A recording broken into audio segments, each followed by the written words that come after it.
What's up, everybody? Welcome in to a D&D Wednesday. My name is Rob Trujillo. I don't know why you're here, but I appreciate you coming through. One of the big things for me was to make sure that when I streamed this time around, I found things that I was passionate about and moved around to different spaces creatively that I enjoy. And so let's turn this up just a little bit. My volume's been low. So go with maybe the air setting on it. Check, check, you know? Let's check the inputs here. Because we want to make sure you people can hear us. You know what I mean?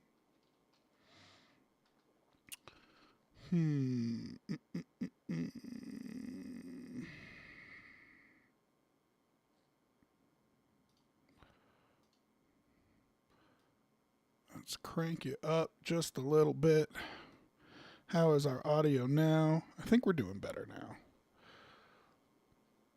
Test, test. All right.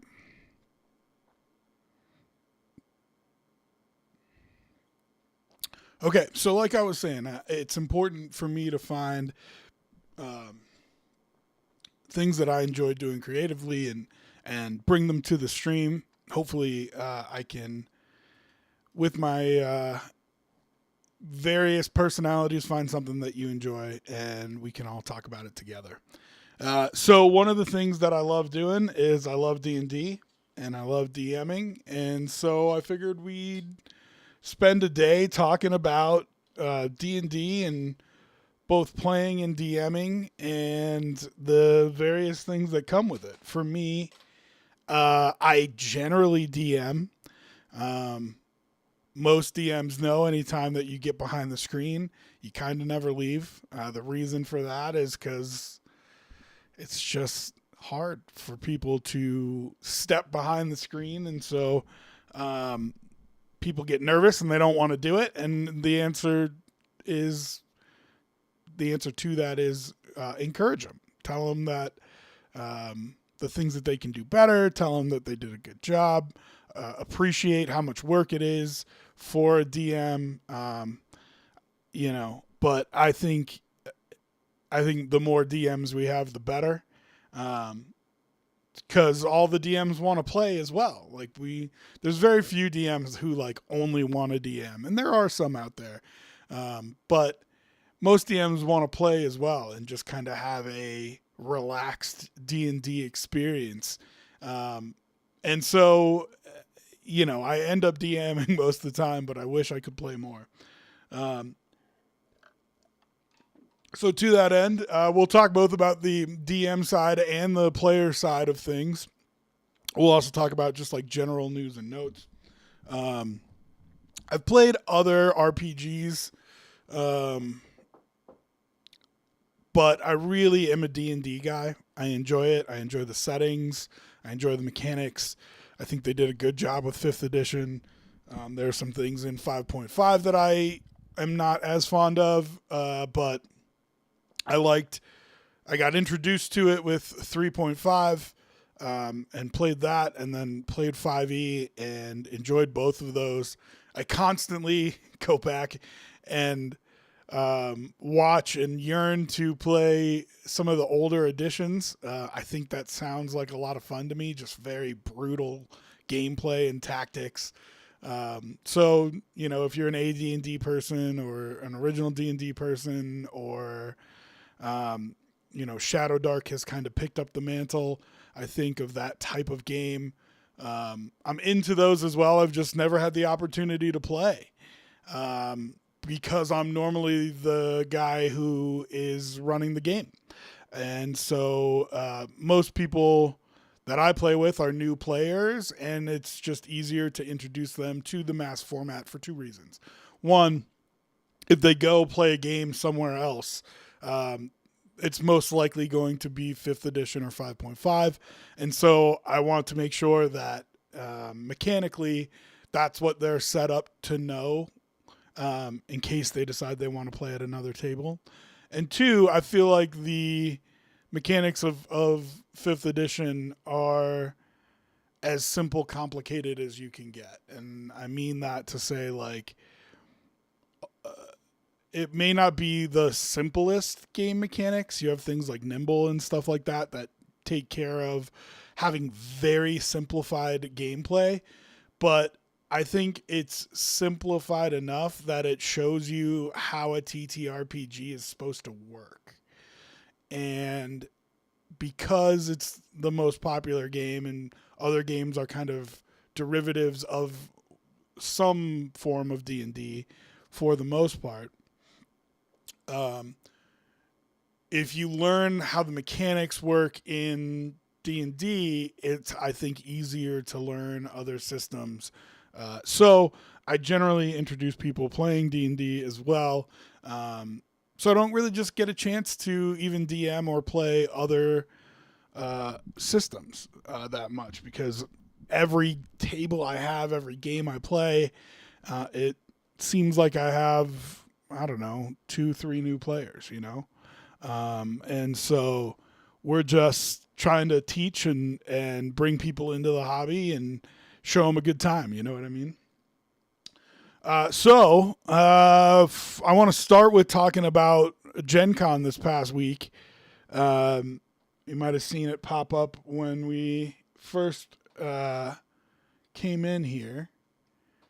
And let's see if I can get that whole thing to fit in the screen. I'm going to have to get cute here, I think. So give me just a second, because there are multiple things that I need to pull up for today. And so we're going to have different sizes here.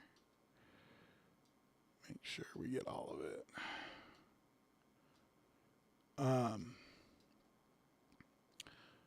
So D&D has kind of said that they are going to, here, let's maybe put this in a different screen.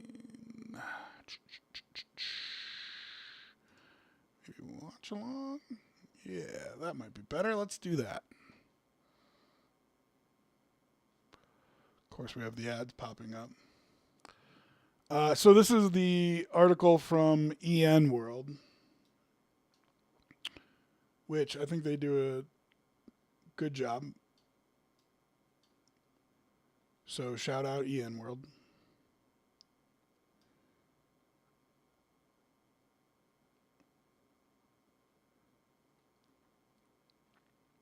Okay. So I just wanted to go over kind of what D&D announced at Gen Con. I know there's been a lot of coverage of it, but just wanted to offer my 2 cents.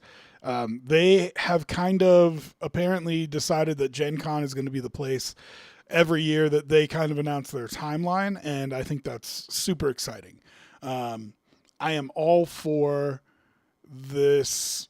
Let's have a roadmap of what we want to do and how we want to do it, and make sure that our fan base knows what it is our plans are as we move into the future. I think that's good for games to do, and yeah, I mean, I'm all about it. Let's get this.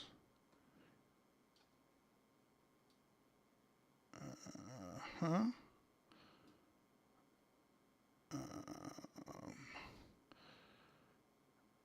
see if we can make this bigger for you guys. Bang. Just like that. Okay. So we'll go down the EN World article, and I'll just kind of give you my thoughts as we go through. But like I said, I am a big fan of having a roadmap, having people know what's coming up. I think one of the reasons that D&D in particular was hesitant to do it was because they were very into making sure that you bought every book that comes out. And if you know what's coming in the future, you might not buy this book because you're planning on buying the next book, and you don't have, that much money to blow on a TTRPG. And so I think there was a little bit of a hesitation in, years past to give a firm timeline over a year out of what's coming down the pipe, because I think they wanted to protect their profits. And it's always been shocking to me. D&D is such a powerful brand that the fact that Hasbro tried all the wrong ways to monetize it was just really blew my mind. I think there are very easy and obvious ways to monetize the game, and I think they're starting to lean into them now, which didn't include things like, hey, we're gonna, get rid of the open gaming license. It's a dumb way to try to monetize the game. And the backlash showed you. I mean, PR-wise, it was just not a smart move. And I think instead, what they're doing now is the way to monetize the game. The first good decision I think they made was Baldur's Gate 3. You show the hobby, the brand, to a whole different group of people. And so, I think that's an awesome way to introduce people to D&D.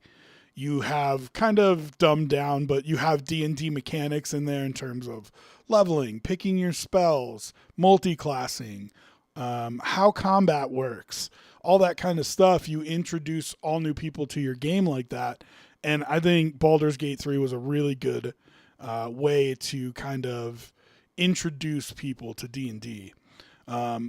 And with the announcements that they're making here, I think they're making good decisions in terms of how to... I'm fine with them wanting to make money. They run a company. They run a business. That's fine.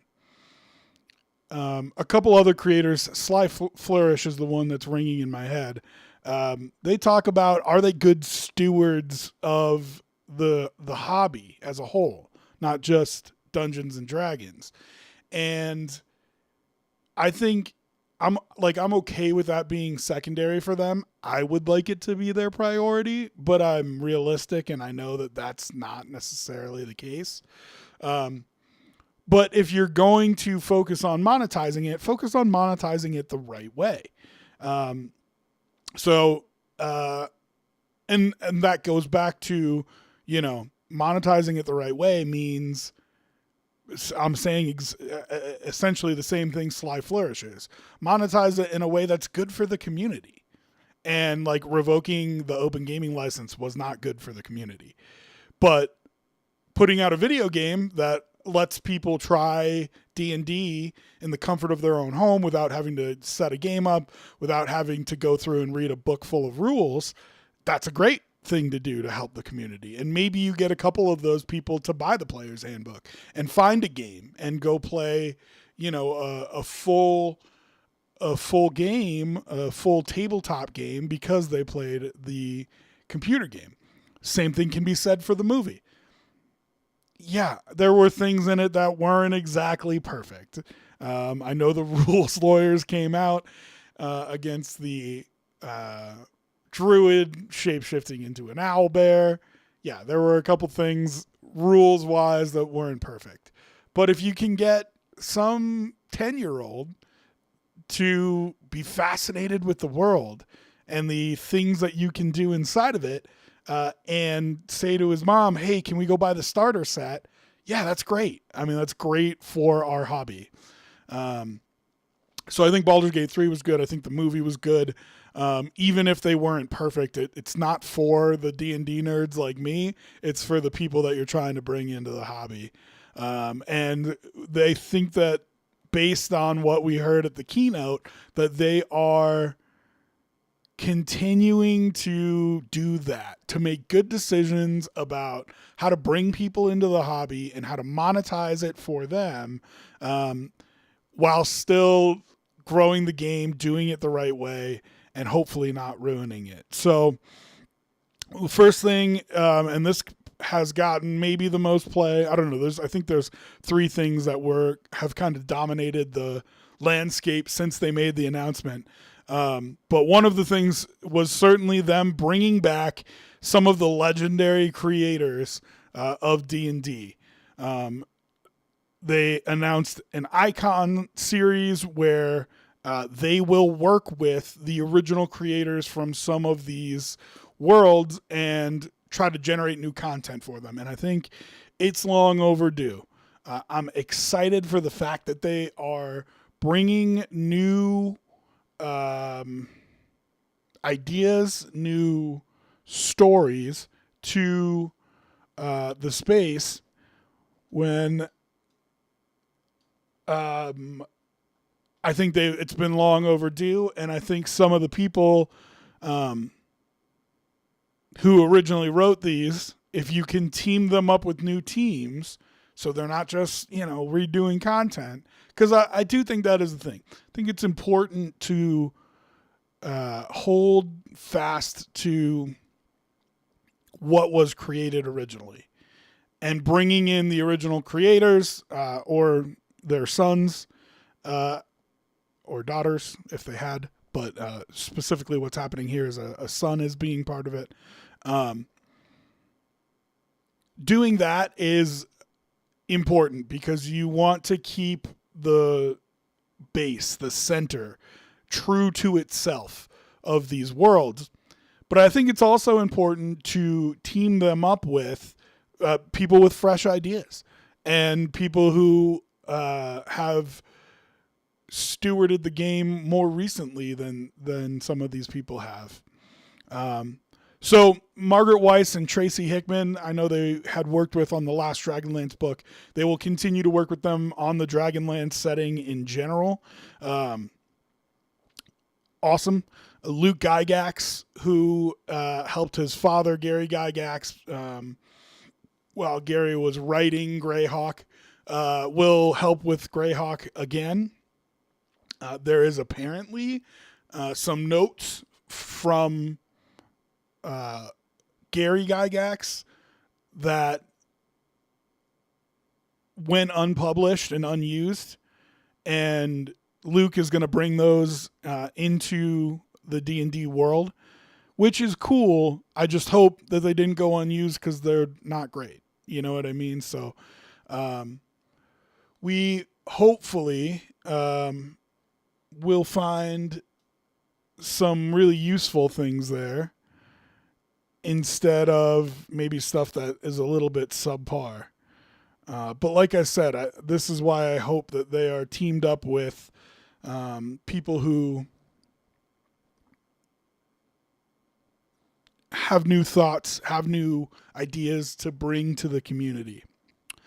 And then finally, R.A. Salvatore for Driz de Warden and his The Legend of Driz, his kind of impact on the Forgotten Realms.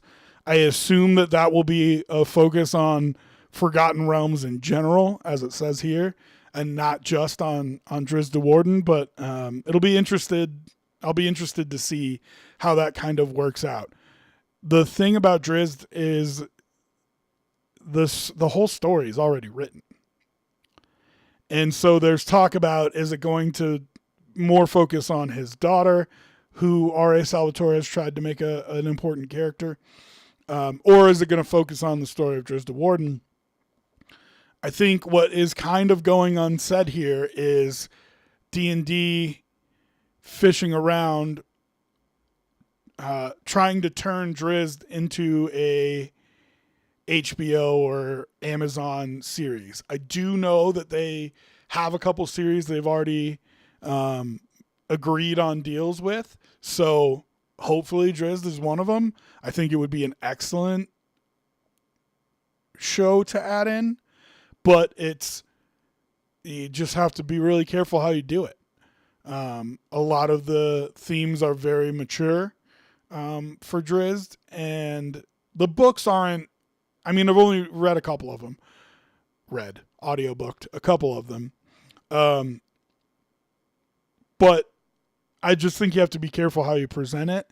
And I do think, leaning into the more mature themes is something that D&D needs to do, as we'll see as we move forward here. D&D thinks they need to do it too, and I'll talk about why I think that's important. But overall, I'd say it's a beloved character in the Forgotten Realms. So I'd love to see R.A. Salvatore kind of help write the story of the Forgotten Realms in a bigger picture. But it'll be interesting how they bring Driz and maybe his daughter into modern day D&D. So for Greyhawk, and I think a lot of DMs feel this way. Like, we love our worlds. It's the story. It's the lore. It's the major events happening that stick with you. And sure, we want to write our own stories in that, but we also want epic stories to be happening in these worlds. And when D&D was focusing on doing that themselves, I just felt like through 5.5 or 5th edition, there wasn't as much of like, here are the major things that happened since whenever. It was more just, we're in this time period and this is what's going on. And so as they bring in these old creators and other gaming companies to help write these things, which I think is smart, right? I hope that they are writing the big storyline so that I can write little storylines that go alongside of it. And I think that's what we're getting here with the Greyhawk announcement. So as you can see here, it says that he'll be using unfinished work from his father. He has plenty of experience in the game dev world as well.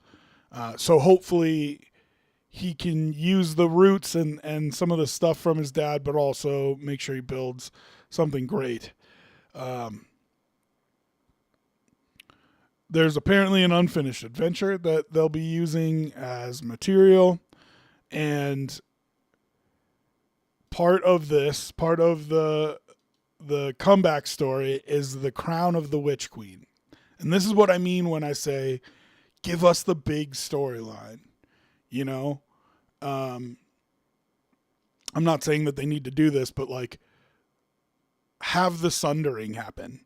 You know, and for those of you that don't know, the Sundering is when the weave got torn apart and magic went away for a little while. I think if you build big storylines like that, you allow DMs to build smaller storylines around it and like, yeah, make things happen and put stuff on the timeline for all history. You know what I mean? I think that'd be really awesome. So they're doing Crown of the Witch Queen.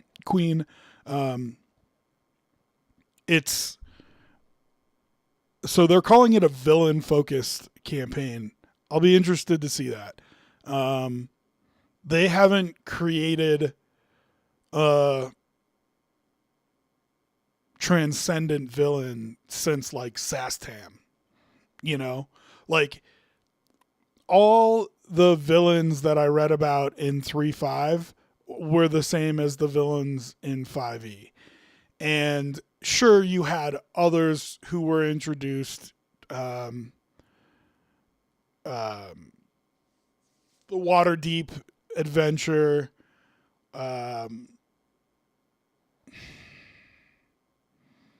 Rise of Tiamat had some new villains. But for the most part, it was redoing the old villains. And I do get it's important to let people be in the worlds that they love. But I also think you can introduce new villains and really kind of expand these worlds. And so instead of giving me another Strahd or Vecna or whoever, I hope they bring some new villains. So this is a villain-focused campaign where Drelniza, the vampire daughter of Igglewiv, the Witch Queen, a.k.a. Tasha. You know her from Tasha's Hideous Laughter or Tasha's Cauldron of Everything. Returns to claim her birthright. The art is very cool. I'll give them that. The art is definitely top notch. But yeah, I hope that this becomes a new all-time villain that just everybody loves to hate. Somebody to play the heel, you know what I mean? And I just don't think they've had that kind of classic villain in a long time, and I'll be looking forward to if they can create something like that here. That season is going to be called a Season of Sword and Sorcery. I do like that they're doing it in seasons. I hope that that means that they will advance the timelines of these worlds with, like I said, big events that happen as we move forward through the timeline. Like I said, the art for the new stuff that has all been terrific. And so here's some art of the Witch Queen. Of course, we've known about the Warlock video game for a little while. They announced Maggie Robertson will be the voice of Tasha in the game, and she's apparently going to be the patron, so she'll be talking to you quite a bit as you play through. It's supposed to be a very dark game. This is D&D kind of embracing the more mature side of their content, which I am all for, and we can kind of talk about it here, but really we're going to talk about it when we get to Dark Suns. The fan base has gotten older.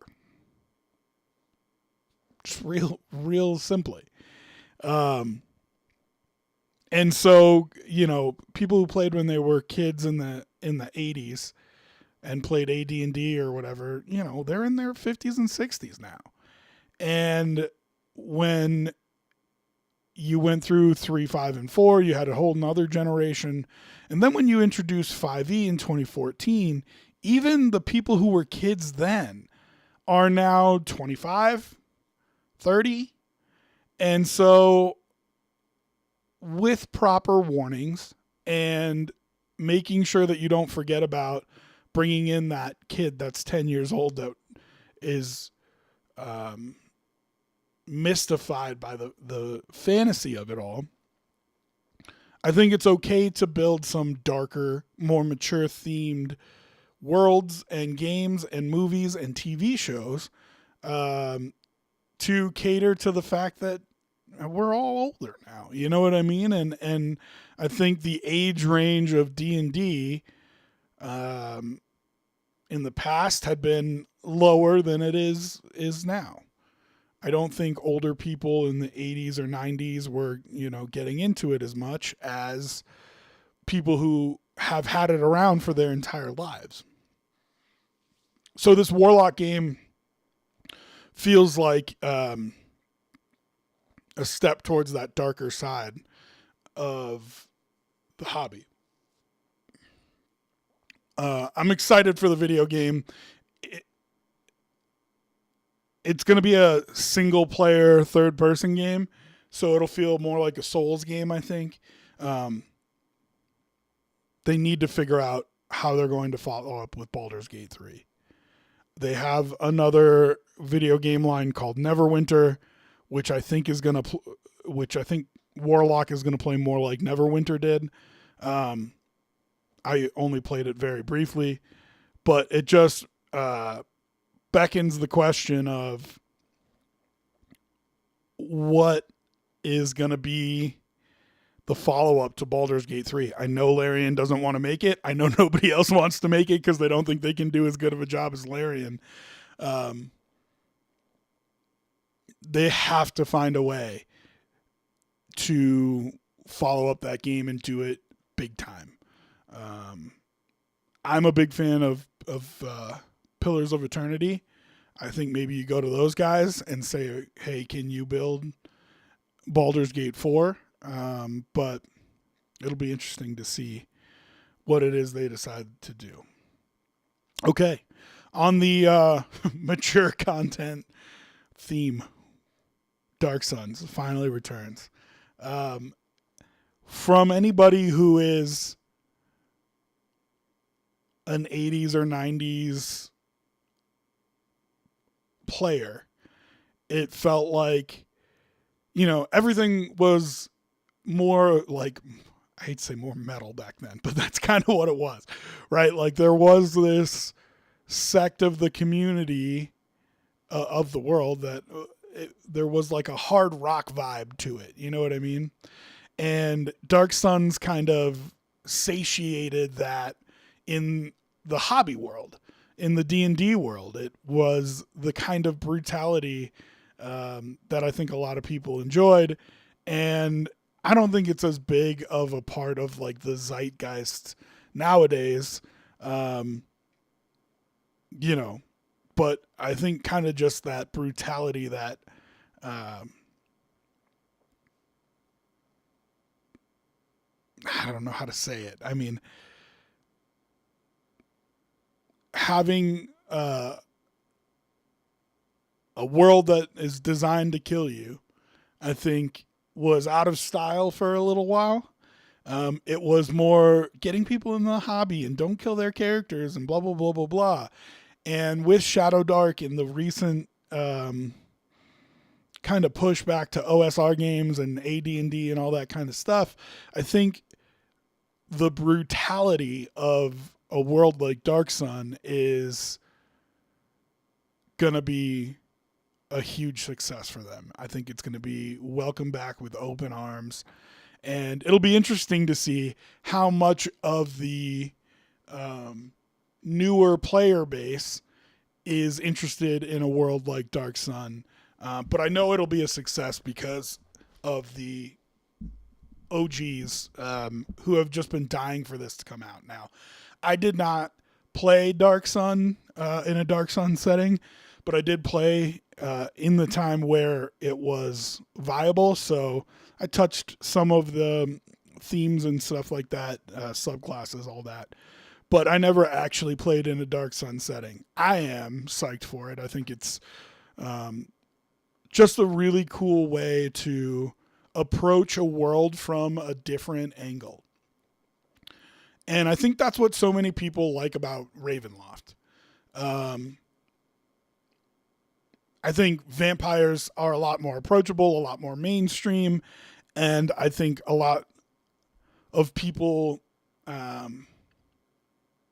accept that world more so than they will for Dark Sun. But I think part of the reason that people like a world like Ravenloft is because it doesn't feel like any other fantasy setting. Like the reason that Greyhawk and Forgotten Realms get swapped all the time and people don't really know the difference or which is which or whatever, it's because they feel the same. They feel like the same world. I think it's part of why Eberron was so successful and D&D has continued to lean into it, but kind of that steampunk vibe. But it just created a different way to look at the world. Same thing with Ravenloft. And now I think Dark Sun is going to do that as well. It'll just be interesting to see how people embrace it. I do love the tagline. This isn't the world that you save. It's the world you survive. And to be fair, I think Ravenloft can go by the same token. So it's not like this theme hasn't been used before. It's just maybe not quite with this way. There are things that are touchy subjects in there. I, for one, at my table have never been one to shy away from them. I will say this, if you're a new DM or a new player, it's important to talk to your players and know what their lines are in terms of what they're okay with being in their fantasy world and not being in their fantasy world. because you're all there to have fun. So if somebody's uncomfortable, you're ruining the purpose. But that being said, I have never shied away from some of the more mature themes. Slavery was a thing that happened in history. It was terrible. In the fantasy setting, it can also be terrible. You can have evil people in your fantasy setting. And so if somebody's not comfortable with that, of course, don't include it. But I think it's okay to have it as an option for tables that want to attack more mature subplots and themes like that. Also, just kind of the brutality, the killing, the fact that the world is kind of Mad Max. I just think those are all things that not everybody incorporates at their table, and you don't have to. And I think part of what's good about the way that they are doing content now is, yes, these each have their own launch window, and they'll be focused on for that launch window. But they're putting out so much content now that if you don't want to play Dark Sun, don't play Dark Sun. It's just that simple. And I think part of that is bringing other gaming companies in to help write books at a faster pace.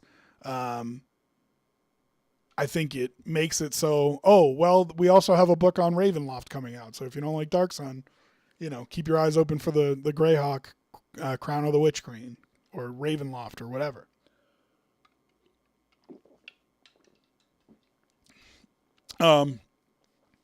So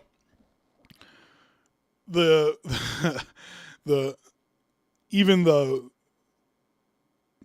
little ad, what's the word I'm looking for? The teaser for Dark Sun was too brutal for some people. I watched the video with Bob, the world builder, and he's like, you know what? I'm not really gonna show it, because guy sticks his fingers into eye sockets and rips somebody's vertebrae out.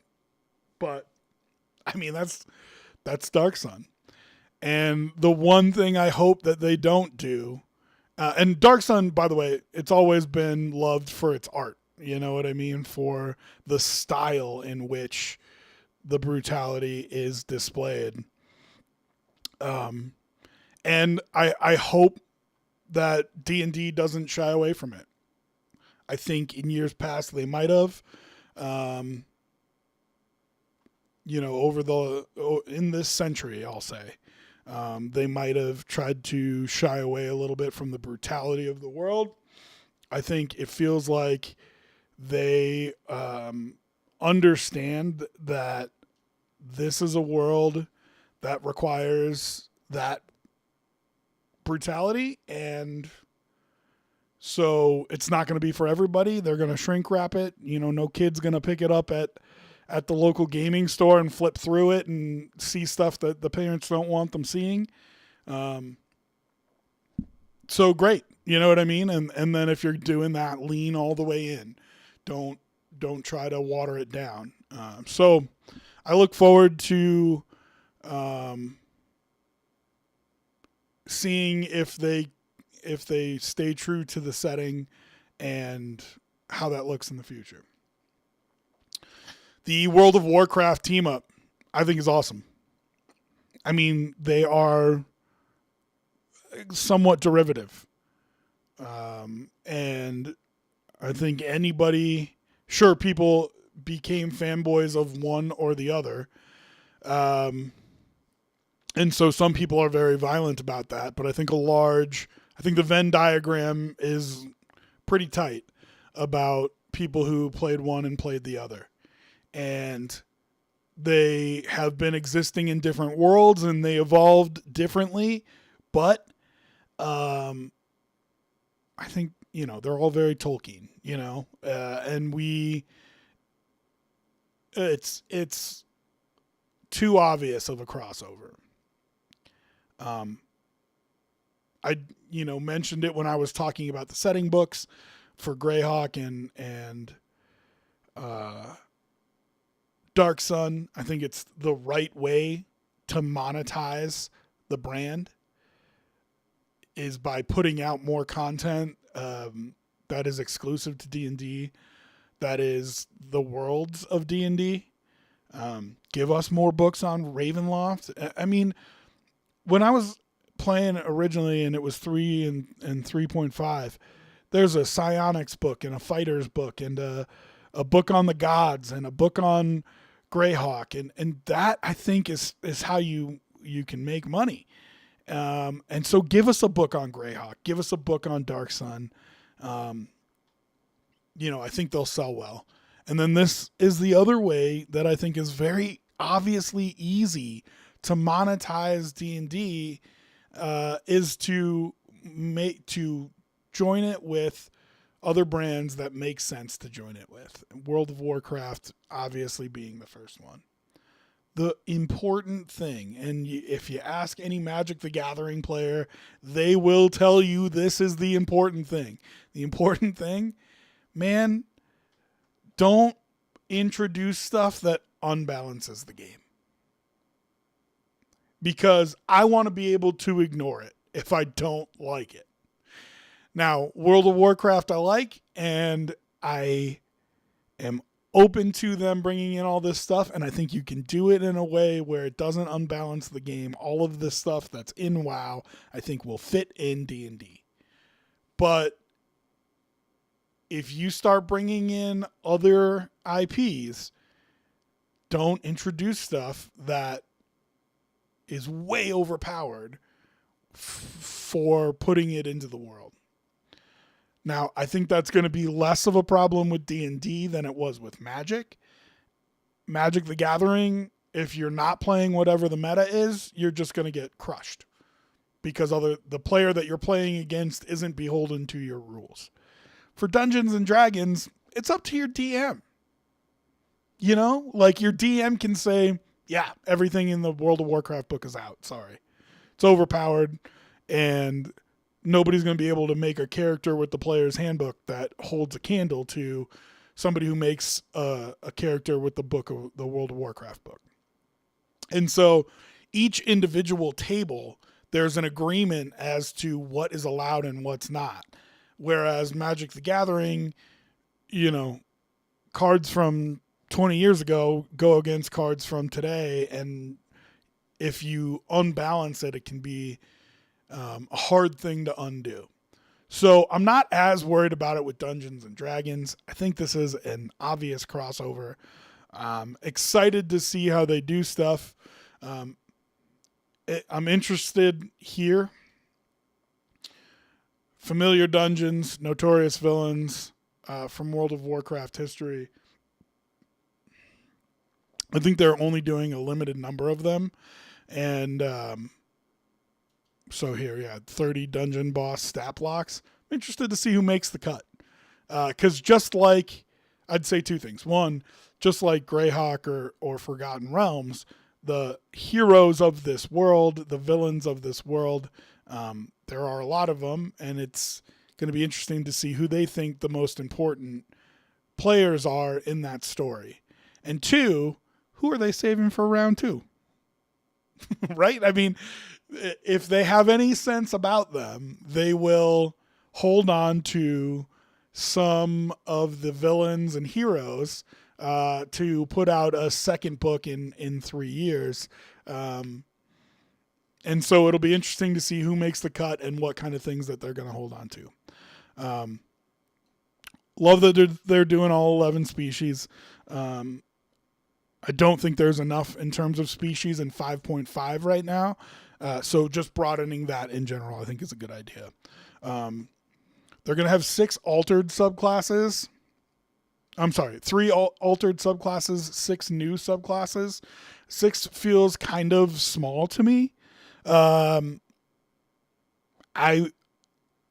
don't know if there's enough variance in the things that happened in World of Warcraft to introduce a new subclass for every single character class, but 6 just feels like a kind of small number to me.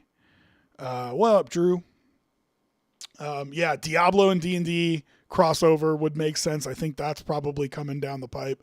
I think they wanted to not do Blizzard back-to-back, which is why they introduced, and we haven't got to it yet, but the Star Wars introduction. And I think they'll probably sneak another one in there.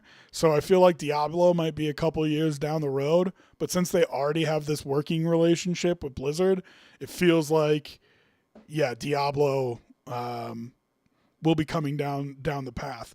The reason I think they picked WoW over Diablo, twofold. One, obviously WoW more popular.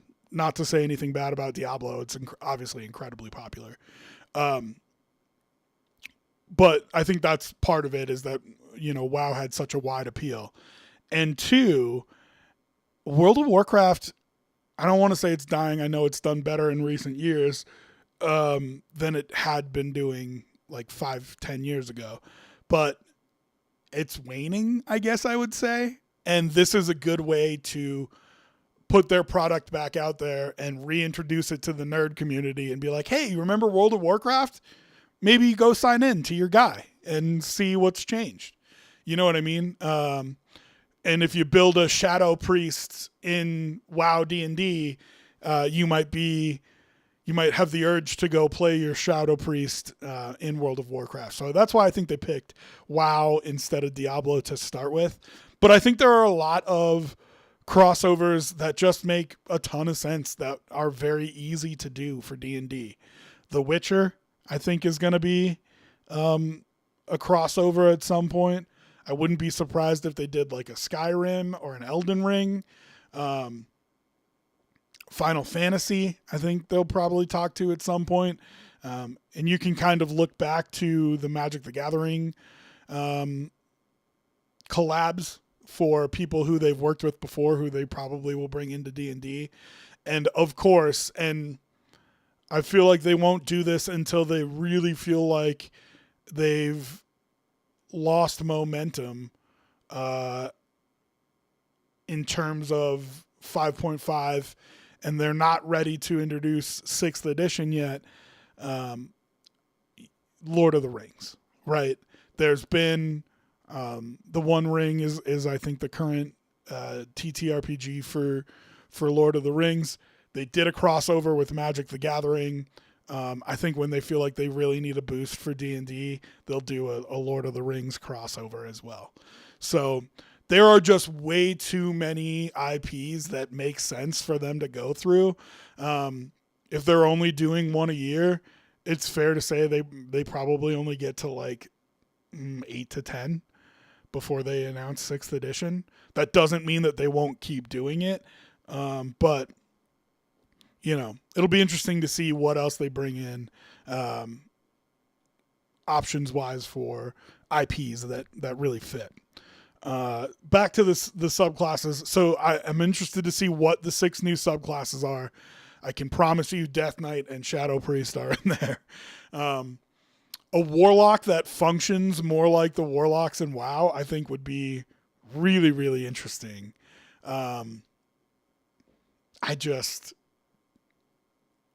Damage over time is going to be a tough thing to adjudicate in a D&D setting. But you have things like poison and spells and stuff like that. I'm not saying it's not doable, but if you build a true dot warlock like you have in D&D or in WoW and put it into D&D, I think that'll be really interesting at a table. So I'm excited to see what the 6 new subclasses are, what the updated subclasses are. They don't have a couple of the classes, Death Knight being one of them, but like Death Knight folds into a Paladin class very easily. Or Fighter. I mean, you could put it under either. And so no doubt that's one of the subclasses. But they have things like Shaman that I don't think fit as well into D&D. You could make it a Druid subclass. You could make it a Barbarian subclass. I know they've tried to do that with like the Totem Barbarians, but it's not quite the same. So I'm interested to see what they do. It'll be a lot of fun to kind of read through the book and see what the subclasses are. I think it's a terrific idea. 26 WoW magic items, including artifacts. listen, I think this, just like I was talking about, what bosses make the cut. I feel the same way about this, man. What 26 magic items from WoW make the cut to get into the book? And, like I said about the bosses, sure, probably save a couple for book number 2. You know what I mean? But it'll be interesting to see. There's so many iconic magic items in World of Warcraft. I'm excited to see the 26 that they decided to put in. The 6 iconic WoW dungeons, I think if they put out adventures for the WoW dungeons, I think they're going to be a huge, huge hit. So I don't like that the Ice Crown Citadel adventure is only going to be digital. I hope they rethink that and put it into a physical book. But my thought is that it is going to be a shorter one and some of the others might be longer ones. But Ice Crown is kind of the number 1, right? When it came to raids, it was WoW at its height. And so, they might be looking to make that more of a,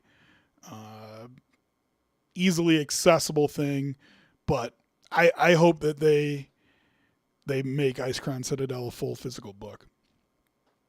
60 new spells. I think 5.5 is severely lacking in spell choice right now. So I'm all about that. 50 new monsters will be great. The factions thing. I am very interested to see how they do the factions part of it. Guilds were so personal. You know what I mean? They were so you and your friends, or maybe a big group of people. The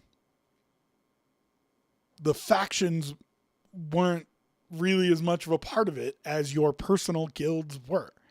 And so we've got 23 factions. Like, okay, are you just doing trolls and orcs and factions like that? Are we going to see the Blood Raider, Blood Sail Raiders, whatever they're called? I just, okay. I don't see that being a huge thing. I feel like for this, it's going to be, I don't know. I mean, I guess I'm probably thinking too much about it. It'll be fine. I mean, just like how many times did you open your standings page on WoW to read through?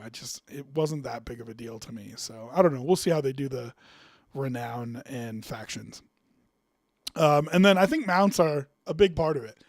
It's something that isn't in D&D very much at all. And anytime somebody wants to play a mounted creature, it's okay, well, now I got to talk to the rest of the table, and we can't have this person just running circles around. So is everybody mounted, or am I going to have to limit the person that's mounted, or whatever? It'll be interesting if they introduce a bunch of mounts. Is everybody just going to be mounted on that? Yeah, I don't know. It'll be fun. Professions, I think, will be fun. I think that's something that can use a little bit of rework in D&D in terms of, can you do something meaningful with your professions? I think WoW was a nice middle ground of you can do something meaningful, but you don't really have to if you don't want to. I'd love for D&D to get to that spot. And the companion creatures, I mean, Find Familiar is fine, but if you could create more options that are more fun for that, I think that's definitely a good idea. So I mean, overall, I think it's a great thing that they're doing. I think it's the way that Hasbro should go about monetizing D&D without destroying the game, and taking away the open gaming license. So yeah, man, I hope they nail it, right? Because if your first one comes out and it's a disaster, then the second and the third one, it's going to be harder for them to recover. So my advice to them is make sure you nail the first one. Because if you nail the first one and the second one's trash, then people will still give you a chance on the third and fourth. If you mess up the first one, people are going to be angry that this Universes Beyond thing is messing up their gameplay. So, here's their new partnerships for content. We've talked about this a couple times. People are big fans of Kobold Press. And so giving them the Forgotten Realms kind of storyline, I think, is a great idea. People speak very highly of them. I don't know Visionary as well, but everybody has kind of said that that's the right pick. My understanding is that Visionary, the original inventor of Eberron, works for Visionary now. So that'll be awesome if that's the case. And I feel real good about giving them Eberron. I am not a huge Eberron fan. I'm not a big steampunk guy, but I know it's a beloved world, and so I hope that they treat it right. And then Ghostfire Gaming taking Ravenloft on is, everybody has said that it's the right pick for that too. So I'm excited about the groups they decided to team up with. I'm excited they decided to outsource. And I hope that as they work through these different settings, that they continue to feed it with content that is meaningful and fits. And I hope that's kind of the plan for D&D going into the future, All right. The stuff they announced to D&D Beyond, it's all stuff that people kind of say is overdue. I don't use D&D Beyond that much, so I'll kind of just skip past it. But overall, I think it's important to have a digital feature that works well. I hate digital features. I've got my physical books. I've got written out character sheets. It's just how I like to play. I like having the physical thing there in front of me, and then I can go to my phone if I need to look something up quick. There are people that I know that only play on a tablet or a phone, and that's their whole thing. So give them tools that work. Great. Excited about the Unleashed Arcana. Like I said, I don't think there's enough subclasses right now in 5.5. So 8 new subclasses is huge. With how much you made backgrounds important in 5.5, you need more backgrounds. You need more options to kind of round out what is available to you. The fact that you took so many things away from your racial bonuses and you put it into backgrounds, I don't think you had enough backgrounds when you did it. So I don't think there's enough subclasses. I don't think there's enough backgrounds. I don't think there's enough feats, and I don't think there's enough spells. Bang, right here. You know what I mean? Make this your main supplement. Fix what is missing between this and the World of Warcraft stuff. You hope that it's enough to make character creation feel really open and free for you to build what you want to build. Like I said, they're focusing a lot on the factions. Hopefully they can make them meaningful. I just don't know how meaningful they'll be.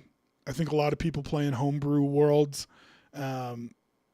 So, I've always thought it was weird that they only had the 4 guilds, the 4 main ones, Zentrum, Harper's, whatever, you know what I'm talking about. So introducing more of them makes sense, but we'll see. 47 magic items. I wonder how many of them are just reprints, but you do need to introduce them into 5.5, so that's fine. This is very interesting to me. Rules to evolve magic items. And it's something that I've been doing in my homebrew games for years now. assigning like a level cap to your magic item, and then it grows with you. And so many of your games start at level 1 if you got a bunch of new players, or start at level 3. And so, I would give out magic items that says, once you reach 7th level, if you are attuned to this magic item, you get X, Y, and Z. Once you reach 5th level, if you are attuned to this magic item, you get X, Y, and Z. And I hope that's what these rules to evolve magic items are. That makes it more enticing to give magic items out to players at lower levels, because they're smaller and it's not so overwhelming to the game to give out something that is so powerful at such a low level.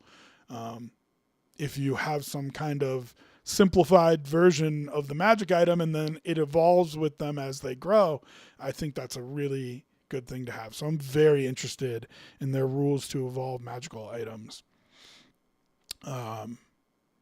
But so excited about the Arcana Unleashed. I hadn't seen these yet. The alternate art covers, which I like. I very much like the purple one. I generally love the alternate art covers that D&D does. I like that they kind of dip into that. I also like that they're specifically for gaming stores, to kind of help boost people going and buying them in person, supporting those gaming stores. I think that's cool. Deadfall will include a deep dive into Thay. I do think they've been, like, we were talking about earlier, I do think they've been missing the boat on kind of releasing content that explains their worlds.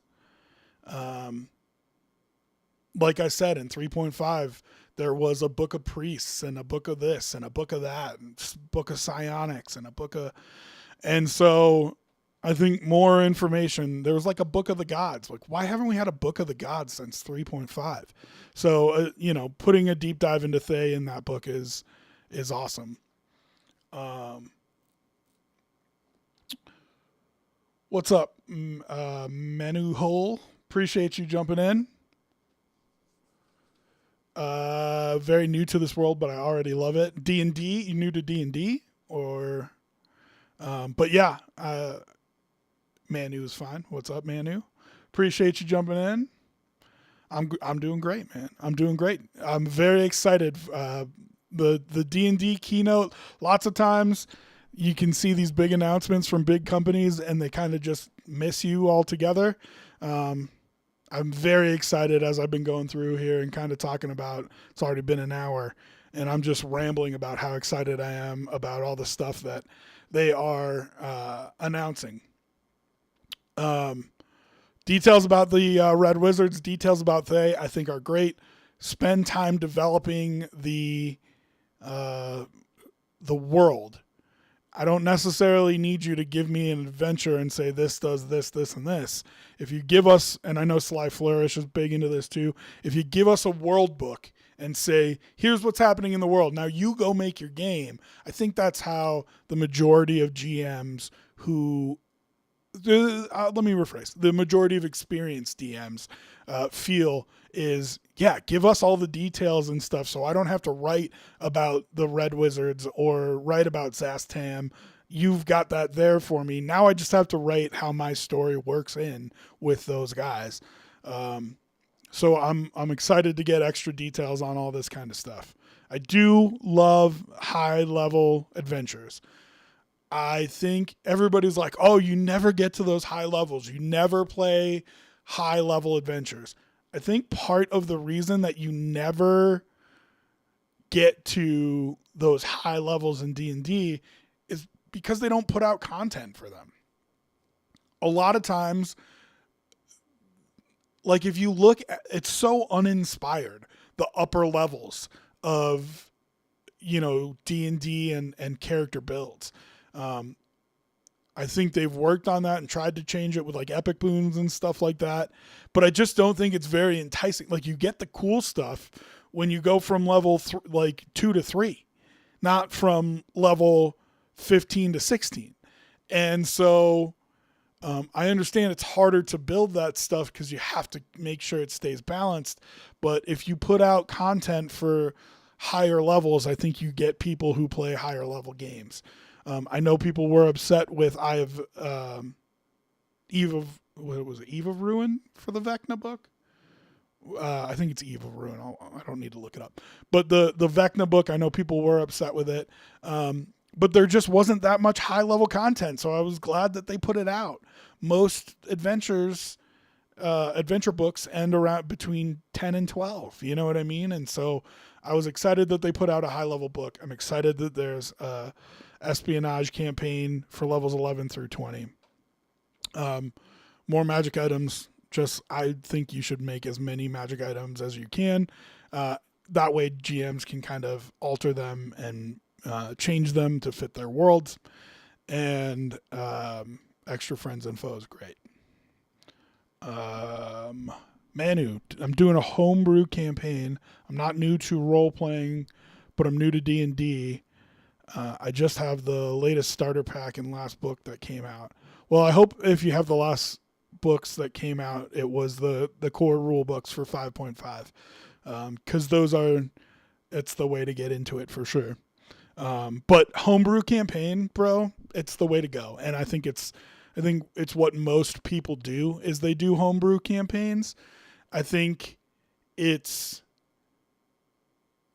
having the adventures is helpful for people who don't have a ton of time. But when you find people who are excited about the hobby, they all make their own homebrew worlds. So I've got a homebrew world, a homebrew map, a homebrew campaign. I've reused my homebrew world and map in 6 or 7 different campaigns that I've run. And each time that I do that, I take some of the story from the table that time and put it into the lore of the world. Like it becomes part of the lore of the world. So I think homebrew, especially if you're excited about it, do it. I already wrote the start of my campaign, a very horror one. Good. And, the only thing I'd caution you is make sure that your table knows that they're getting into a horror story. One of the things that they talk about is make sure you're talking to your table about their expectations and then what kind of makes them uncomfortable. But as long as you're all on the same page with that, like horror is one of the best genres to play a role-playing game in. So yeah, man, I mean, I think it's very common to have people, even brand new GMs who are diving in, build their own homebrew world. And I think it's the way to go. Okay, a little bit more here with the announcements from Gen Con. We're almost all the way through. But the last thing that they talked about was the Season of Rebellion. This kind of caught everybody off guard. For the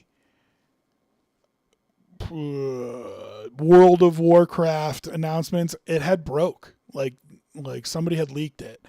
This wasn't leaked, and I think it kind of caught everybody off guard. D&D and Star Wars working together. It'll be their second shot at Universes Beyond collaboration.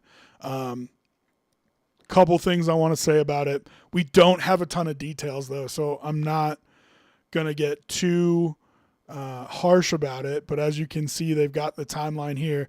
World of Warcraft, their first Universes Beyond, is going to be late 2026. And then Star Wars, their second Universes Beyond, is going to be late 2027. So we've got a lot of time before this comes out. It'll be very important to me how they do this. If you ever played Starfinder, it was Pathfinder in the future. I think they need to be very careful if that's how they're going to build a Star Wars universe. Because then everything that you do in the future has to be tied to this Star Wars world. If you take it and make it just a completely separate book and a completely different system, I don't want to call it a different system, make it like a branch off of a game rather than adding its lore to the D&D world, I think you're in a better situation there. So it'll be interesting how they do that, and you'll get a little bit of a hint on how they handle WoW. Does it get added into the lore of the world of D&D, or is it just like part of the multiverse and like, oh, you travel to Azeroth and you play a game there, and it's not part of the lore of the world for D&D? I think that's probably how they'll handle it, and I do think they need to handle it that way. Some of the things that I am really interested to see how they'll handle, they do have ship mechanics for fighting on ships for like Spelljammer and for like pirate ships. I think they really have to refine that down. Starfinder, the space setting for Pathfinder, had really refined mechanics for essentially a second class that you took for what you did on a ship, whether it was piloting or running the computers or firing the guns or whatever. Essentially, you had like your class that was like your combat mechanics, and then you had a whole separate class that was your ship mechanics. And I think they're gonna need to build something like that for Star Wars, because I think a lot of people are going to want to do starship play. I don't think it's going to be as much combat in the sense that we know it for sword and board D&D. I think a lot of people are going to be wanting to fly bigger ships and get into big combats like that. And so I think it'll be really important how they bridge that gap. And then I think the adventures that they write for Star Wars are going to be very, very important. Like, I'm excited about the dungeons that they talked about for WoW, and that they're putting some of the raids in as like dungeons and adventures.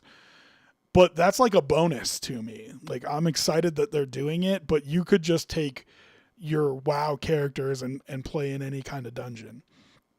Because this world is so different, I think the adventures, the dungeons, the supplements that they write for a Star Wars collab is going to be really, really important. So, listen, it's going to be definitely, I think, more challenging than doing a World of Warcraft crossover. But I'm looking forward to see what they have and how they do it.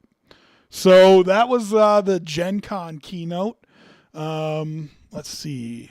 Manu, okay, you told me about your campaign. What you got here? In a few words, the main villain is a human who ascended to godhood by devouring the other gods of the D&D universe. Interesting. So have you addressed how that works with like divine magic and stuff like that? Because clerics, paladins, druids, yeah, that would be the first thing I would think about is how did you decide to handle divine magic in your world if the villain has destroyed all the gods? So that's interesting. I love the thought process. I love the story, but you do have to address that. And then you're going to have to take these kids up to a pretty high level to get them to fight a god.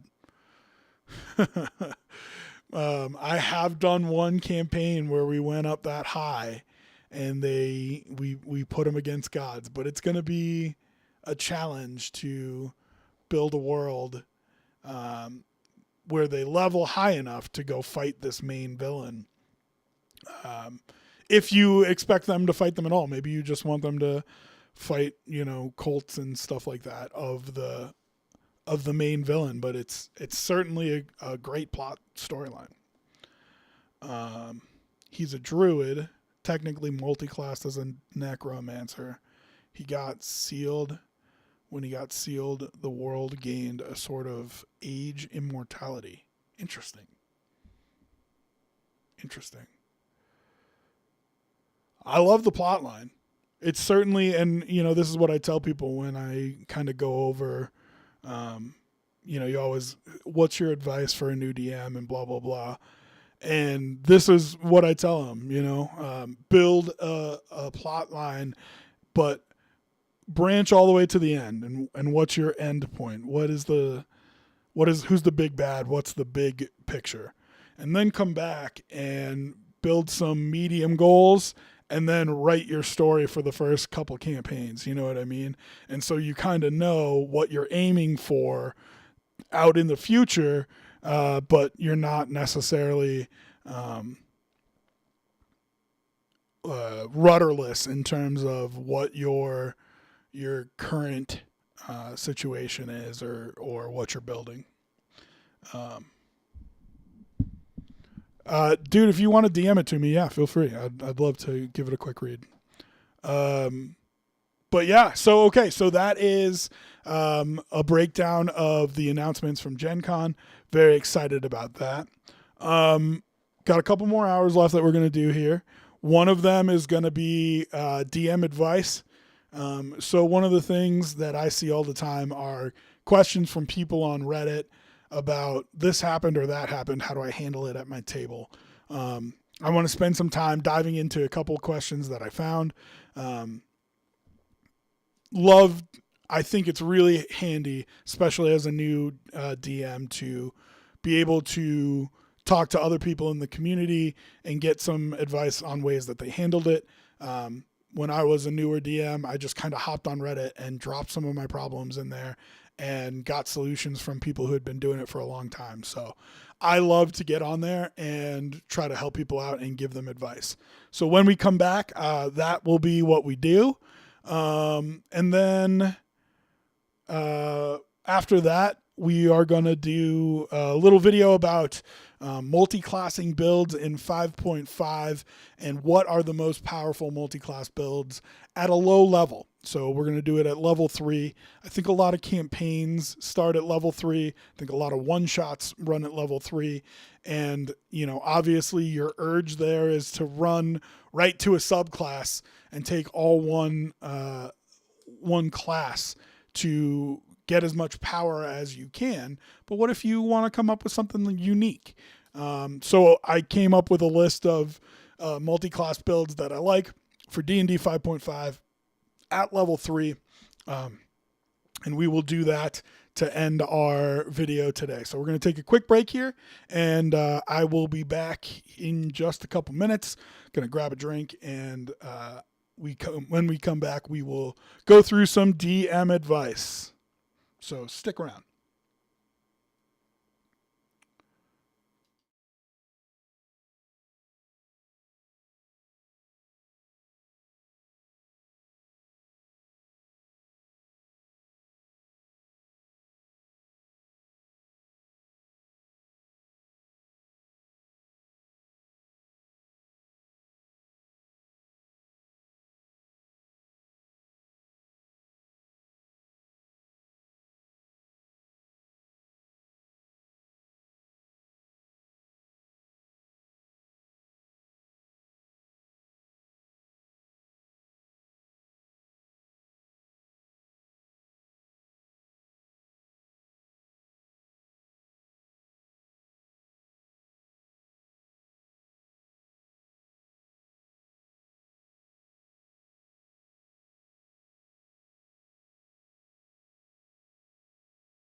All right, everybody, welcome back. Manu, if you're still with us here, I sent you a DM so you can send me a message. I don't know what's up with my settings, but it said that new new people to my channel can't send me a whisper. I don't know why, so I'll have to look at my settings and figure out why that is. But I sent you a message, so you should be able to reply. So if you want to send your game, feel free to send it and let me know if you want some comments on it. Happy to share my thoughts if you are interested, but also interested in just reading it. So if you want to send it along. Okay. We are going to do some D&D advice here. I never really finished coming up with an idea. Tome of the DM. So what I want to do here is go on to Reddit, find questions from people, and see if I can give advice both to them and to, the world at large.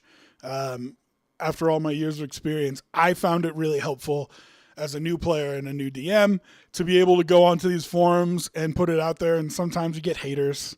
Sometimes people are mean. Welcome to the internet. Welcome to Reddit. But the people who wanted to help, I found it very helpful. So I think we're going to call this Tome of the DM, and I am just going to kind of flip through some Reddit pages and give my thoughts on them. I've picked some out, so I've set some up, but if you have something that you think is a good question and you want to put it in chat, you can. Or if you want to direct me to a Reddit post, feel free to do that as well. Okay, let's go back to what we were doing before. Here we go. And let's make this a little bit bigger so it's easier to see.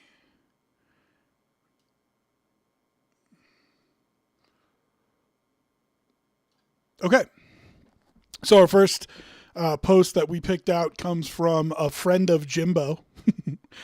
Love the name.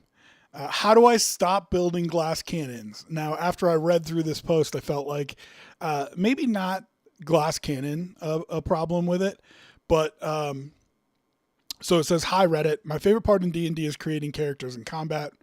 I feel you there, brother. However, I always end up with 0 HP mid-fight. So I'm just going to stop it right there and just say, don't worry too much about that. In D&D, in specifically 5e, the game is designed to put you on the ground. And then you're supposed to get back up. Going to 0 HP isn't the end of the world. Obviously, dying is different. But going to 0 HP, I just want to let you know, very normal. And so don't freak out about that. Currently, my main character is a Tabaxi Rogue 5 Arcane Trickster, Druid 3 Circle of the Moon. So a level 8 character, 5 levels of Rogue, 3 levels of Druid. Kind of a weird mashup there with the Arcane Trickster subclass and the Circle of the Moon subclass, but he addresses that immediately. Yes, I know it's incredibly suboptimal, but it's really fun to play and with tons of versatility out of combat, which I picked the classes for. The Arcane Trickster spells and the feat plus the Circle of the Moon's wild shape make me useful in any social interaction and environment. Also, it makes sense with my lore. Please do not berate me about them. Again, the internet can be mean. All that matters to me is that you're having fun playing it. And the way that you described it feels like you're having fun playing it. Yes, the power gamers in the comments are going to tell you about how those two don't really go together. But I think the underrated thing that's in there, if you really look at that build, and this is what I would say back to the power gamers, is he's got access to the wizard spell list and to the druid spell list. He's got access to divine and arcane magic. He's got expertise. He's got several skills. He's got a pool of hit points that he can reach into when he needs to with the Circle of the Moon. So even to the power gamers, I'd say this build, while suboptimal, plenty of things that it can do, and I don't think a bad build at all. He goes on to say, and again, this is the most important part, he's incredibly fun to play both in and out of combat. I always end up dealing great single target burst damage with Sneak Strike and Druid spells, but I always faint mid-fight. Again, the most important part is that it's fun for him to play. But yeah, with the rogue sneak attack damage, of course, you really do some work there, no doubt. I am unsure as to how to play this out. Since I'm playing him as a melee character, I always end up on the front line, which I do not have the HP, 45, or AC, 17, for. I would like to round out my character. A little bit more. The final paragraph says, is this a matter of gameplay style? I know I could use the rogue's disengage and bonus action more often, but how could I prevent more hits besides that? What gameplay mechanics could help me? What feats, spells, etc. Could help me out and reduce the damage, have more HP, higher AC, or in general faint less often? Magic items are not an option since that's up to the DM, but we have an artificer who's able to craft stuff for me as long as it has anything metallic. Retroactively changing classes is also not an option, as I mentioned, but changing subclasses would work if I could convince my DM. Thanks beforehand. So the number one thing I would say, and I typed out this response already, just to have my thoughts already pre-typed out so I don't spend a lot of time typing on stream. So you are one level away from an ASI in Druid. And so if you take that ASI in Druid, you have a feat available to you almost immediately. The first thing that comes to mind, and it's said several times in this chat, is tough as a feat. It gives you 2 HP per level. And so as a level 9 character, it's 18 extra hit points that you get automatically, plus your hit die for that level, which I believe Druids are D8. So that's 26 hit points you add to your 47. You're adding a third of your hit points, more than that, to you in one level. So you'll go from 45 to 51, 71 hit points. That'll help you with fainting. And so a lot of people said that in there. That's certainly an option. I, of course, encourage him, if you're having fun with the variety it provides, it doesn't matter if it's suboptimal. Fun is what it's all about. The extra 18 HP will help your survivability. And yes, you should be using your cunning action more to get in and out. I can't overemphasize this enough with rogues. Most rogues don't use that properly. You can split up your movement speed, meaning you don't have to take all 30 feet of your movement at once. So at any given time, you should be 15 feet away from whoever you're attacking, and then move in, attack, take a disengage, and move back out. And you shouldn't take any strikes. That is one of the big things I see people forget to do as a rogue. You're so focused on getting the hit that you're not protecting yourself. So yes, using that cunning action, it is the it is the feature for rogue. It is that, and sneak attack are the two things you build that character around. So using that in and out movement is very important. Other options you would have, I think, are probably not as good of options, but I'd be willing to listen to it. I think the next best option you would have is to take level 4, take the feat, and take Magic Initiate and Cleric. If you do that, you can take the Shield of Faith spell. And the Shield of Faith spell gives you +2 bonus to your AC, just flat. Now, you do have to concentrate on it, so it'll eat up your concentration. It also takes a bonus action, so if you're planning on turning into a wild shape, you can't do that and Shield of Faith on the same turn. But if you're able to take the Magic Initiate and take that feat, that's plus 2 to your AC. Now you're talking about an AC of 19, and you're getting to a level of AC that like heavy armor wearers are around. It should affect how often you get hit.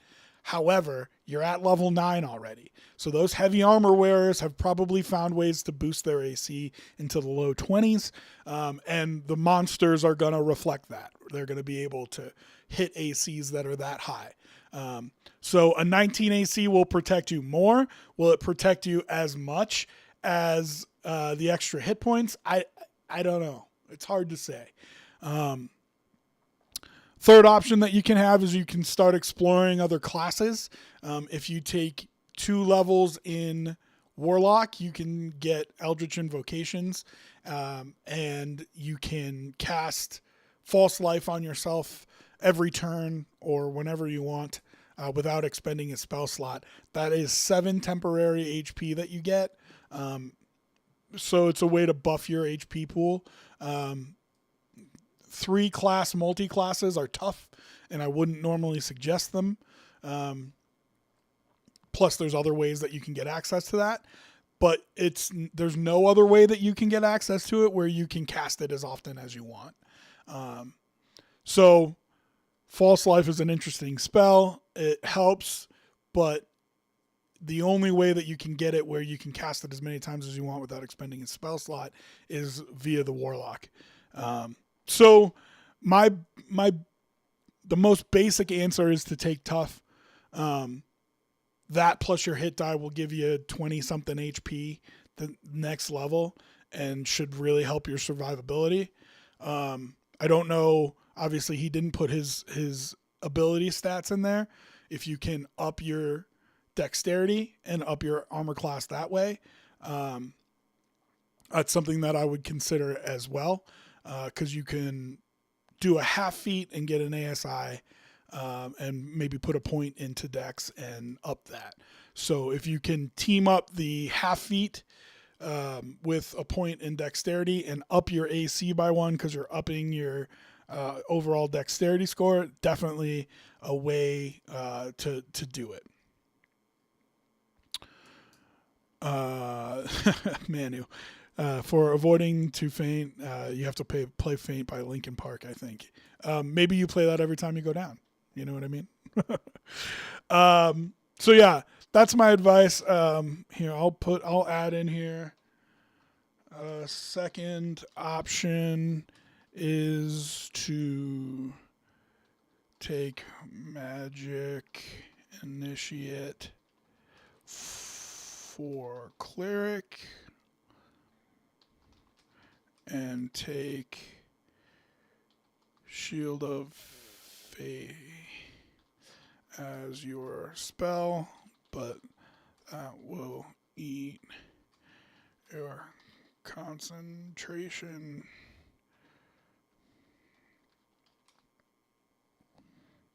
and bonus action to cast.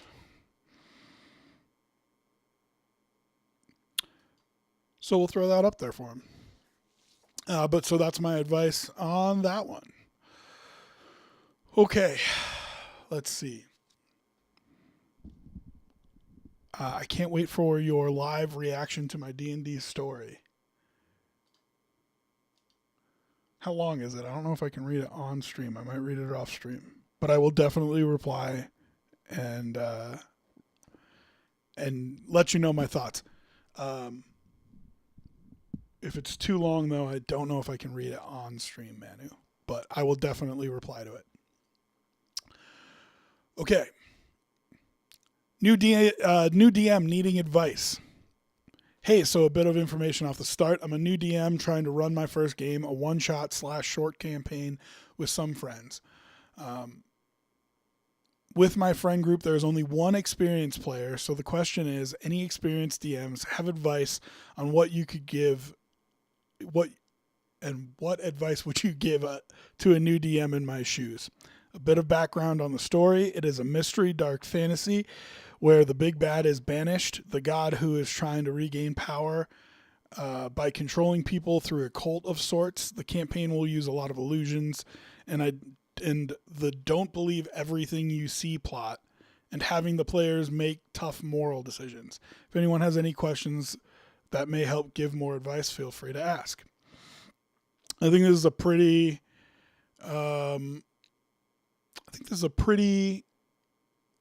approachable question. I think it's one of those questions that you get a lot. I've got one experienced player at my table. Do you have any advice for somebody in my shoes? So I gave him just some general D&D DM advice, and we'll talk a little bit about the experienced player. First thing I'd say to any new DM, know that your plan is going to get ruined. You are going to obsess about it, love your plan, have a vision of how things are going to go, and they are going to find some door that you didn't expect them to find, or roll a 20 on some persuasion check or something to ruin your plan. Every DM will tell you this. And you have to then find ways to allow them the freedom to do that, and then steer them back to whatever it is the ending of your story is that you have in your mind. So things just won't always go as you foresee. But if you stick with it, and this is what I say, stick with it, make decisions that are the most fun, and admit when you don't have the right answer. I think that's really important to say. It's okay to say, I'm not sure, let's look it up. It's okay to say, I'm going to make a ruling on this right now to help the game flow, and we'll look it up after the session, or this weekend or something like that, and we'll fix something if it needs to be fixed, but I'm just going to make a ruling on it right now, so we're not wasting a bunch of time at the table. All of that is okay. And if you act like you know everything and you don't, your experienced player is going to be like, what's this guy doing? And it can ruin the game. So I think a big thing to tell new DMs is it's okay to admit that you don't know the answer, you don't know the rule, you don't know what the exact numbers are. It's also okay to say, I'm just going to make a ruling for right now, and we'll go back and retcon it. For prep in general, I would say it's more important to know the setting and the people than it is to have the storyline planned out bullet point by bullet point. And so I generally think of my NPCs and locations in 3 tiers. One is NPCs and locations that they are 100% definitely going to interact with, and spend 5 minutes on each of those where you flesh out some of the details about those things. So if it's an NPC you're sure they're going to interact with, you want to make sure that you have a stat block for them in case even if you're not planning on them getting into combat. Are they charismatic? Do they have persuasion? Are they intimidating? It's, I think, important to go through and hash all that out beforehand. So if they do get in an argument with a player and you have to roll a persuasion check for your NPC, you have it there in front of you. So find out your details, build a stat block. I like to think about the 3 V's, but I've seen people say flaws, something else. There's 3 F's that people use when they're talking about it. When I talk about an NPC, and I say this for people who are building characters, I think of the 3 V's: voice, vice, and vibe. Voice is not just like the character voice that you do, though it can be, because that can inform you as to some of the traits of the character. But like voice, like what's his inner voice saying? What are they searching for? What do they want? What is their goal? What is their end game? Is it to, rule the city or save all the people, or what's their voice? What's driving them? Vice is give them some sort of flaw. It's what makes characters memorable. It doesn't have to be something overwhelming. Like, it doesn't have to be like, oh, he's missing a leg and he only moves 15 feet of movement speed because he's got a peg leg. It can be anything, and even something small. Like, he always taps his cane on the ground, or she always has her nails done, or, it can be anything. But give them some sort of little vice that is something that they focus on. And you can use that in the role play where, like, if it's she always has her nails done, you can have her miss a meeting or not be there to talk to the adventurers because she's out, doing something, getting her nails done, whatever. And so that vice, that thing that they always have to have, always have to do, their problem, lets you kind of role play them a little bit more. And then vibe is, how do you feel when talking to somebody? And I think this is something that people feel in everyday interactions that they don't necessarily bring into role play all the time. So I would say to you, like, how you talk to somebody and it just feels like an old friend, but you don't know them. Or they feel very comforting and loving when you talk to them, even though you've only known each other for a little bit. Though that's what I mean when I say vibe. So, like, what's the feeling they have when they go into the room, when they start talking to the person? Voice, vice, vibe. That's generally how I like to think about it, to kind of flesh out a character. But I only do that for the characters I'm 100% sure that they're going to interact with. And then the same thing for a location. What's the vibe of the location? What's wrong with it? Is there a lot of crime there? Do they not like old people? Do they have a goblin problem? You know what I mean? Like, what is the problem in the location? And for the voice, that's better for obviously an NPC than it is for a town. But just make sure you have a kind of feel of the city and or dungeon or hills or whatever. If you're 100% that they're going to interact with it, those are the things that I think about in that tier. The next tier down is if they may interact with them. I'll just make sure I have a couple of details about what it is. If you have a name, you have a species, and then you have just a couple of details about it, it makes it easier for you to kind of ad-lib and create the rest of the character around what that is. And then things that are in the outer ring, things that they probably won't interact with, or if they do, it'll be like, oh, look, the town of Bardingale is on the map over there. What do we know about Bardingale? Just make sure you have one thing. What's the defining thing about that location or that person? And so in the example I wrote here, he's a pirate. That's it. And then from there, if I want to go talk to him. Okay, now they go talk to him. Now you have something to start from when you're creating that character as an ad-lib. Okay, he's a pirate. Does he have an accent? Is he a swordsman? Is he a cannoneer? Is he a captain? Is he, you know what I mean? Is this his home, or is he here just for a short amount of time? And if he's here for a short amount of time with his crew, where is the rest of his crew? Is he alone, or is he drinking with them? Just because you said to yourself in prep, he's a pirate, now you have all those things that can pop into your head as you're DMing when you didn't necessarily expect them to go talk to this person. You have a little bit of a thing. You also then have stat blocks that you can look up. You can look up a swashbuckler. You know what I mean? So if you know just one detail about this guy and all of a sudden they start a fight with the pirate, you can online or in your book look up a swashbuckler and just be like, okay, that's his stat block. Hopefully it's not too overwhelming for him, but they picked a fight with a rando, so what do you want me to tell you? And you get all that just from having one detail prepped about somebody who you didn't think that they were going to interact with. And same thing for the town, right? The town is haunted. Okay, well, we want to go there. All right, well, you go to the town and it is haunted, quote unquote. And so now you know that you're looking up undead and ghouls. You can have the inn be like quiet because not a lot of people come through the town. Turns out the mayor is actually a lich or undead or something like that. You know what I mean? Like all this stuff you have just from the town is haunted. And now you can go look up monster stat blocks. You can do whatever to ad-lib. And so that's kind of that outer spear. Things that you don't think people are going to interact with, but you have just one detail on. It allows you to kind of vamp on that.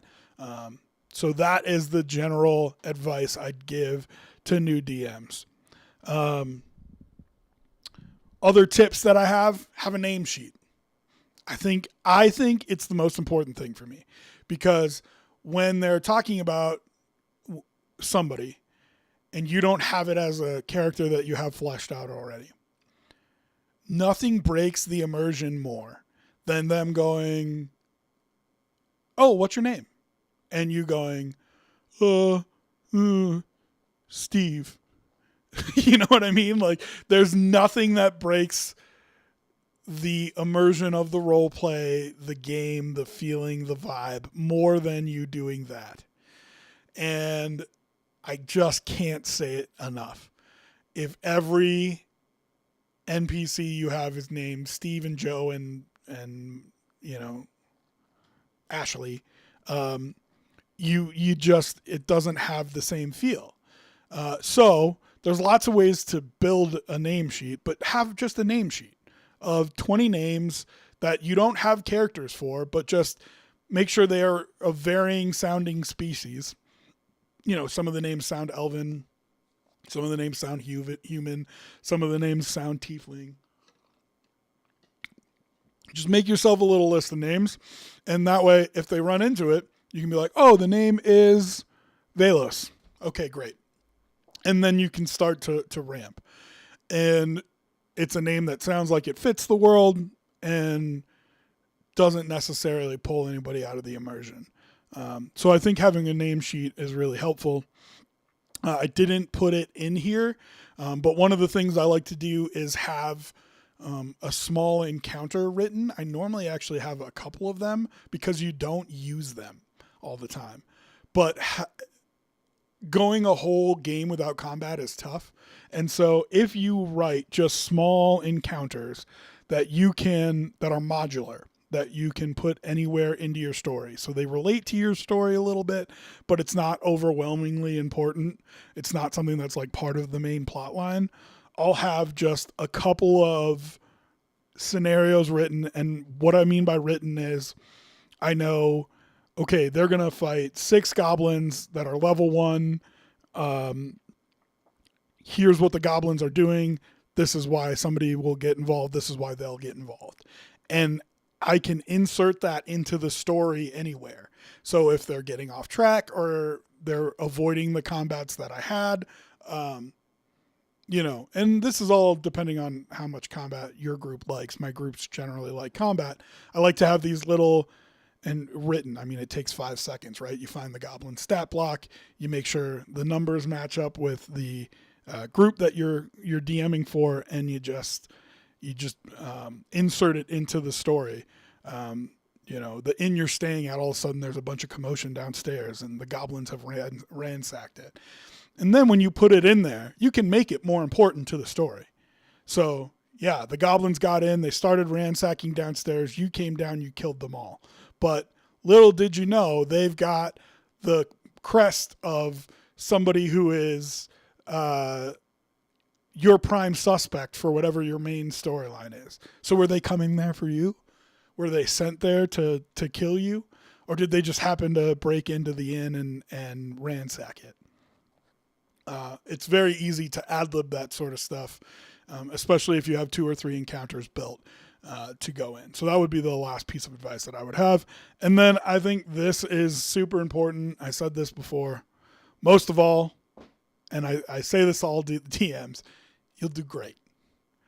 It is a whole lot more intimidating to start DMing, to say that you're going to do it, than it is to actually DM.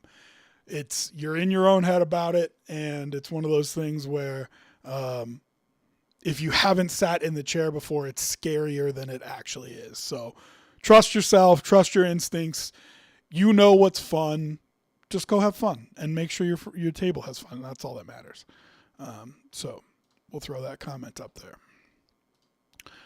Okay, next one. And Menu, I saw your length of messages. I will do it at the end of this little session. I'll try to read through it quick here, and we'll see if I can get through it and give you some advice live on stream here.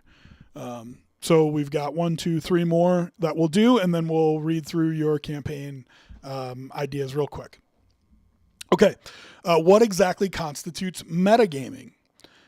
Extremely basic, I know. Sorry, this is from Sharp Butterfly 3096. Extremely basic, I know, but I thought I had a bigger grasp on this concept. But after DMing my first longer form campaign, which lasted about 3.5 months, I have 4 players. I was that every now and then, while making a scene with one player, the other 3 were talking and doing during slightly longer scenes. I don't mind. After a while, I realized that they were kind of strategizing abilities for future fights. Now, it was never a long period of time this happened. It would catch my ear and I'd be like, whoa, wait, are you guys planning? As I thought I'd missed info I'd need as a DM, they'd reply saying, oh, we're not telling you, we're setting stuff up for future fights. I found myself confused and thinking like, wait, do they have a point? Do they think that if they tell me, I'll specifically find a way to nullify their plan with a boss finding out? I was confused on whether or not it's metagaming. For added context, it was stuff like the sorcerer got a spell and I didn't know about. Turns out I didn't know about it, and it was Summon Dragon. So I was caught off guard when they used the spell. And stuff like deciding for the magic user to use Hold Person while the fighter had action surge to really take advantage of it. These weren't strategized in character or even during a fight. It was the run up to the big bad evil guy. So metagaming, I do think, is a problem and something that you have to watch at the table. But as I said in my response here, I think this is fine. I mean, metagaming is important to watch. You don't want to let them run too far with it. But a group of adventurers sitting around a fire at night would be talking about, hey, I got this Hold Person spell now. And when you do it, somebody can't move. Oh, really? Well, then let me try to get as many attacks in as I can while the person can't move.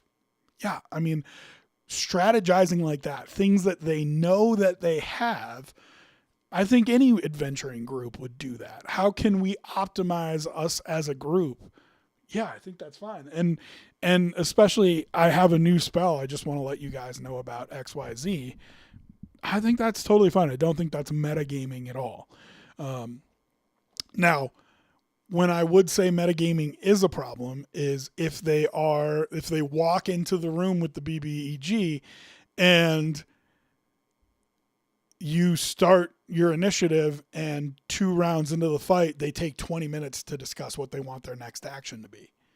Well, they don't have that time in the fight, right? Like, it's going like this. And though it's taking us 20 minutes to get through it, each turn is only 6 seconds long. So they don't have time to stop and strategize and talk about things that they would want to do to beat an ad or,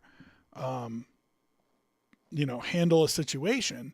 They have to just make that up as they go. And so that's the table talk, the metagaming that I would quell.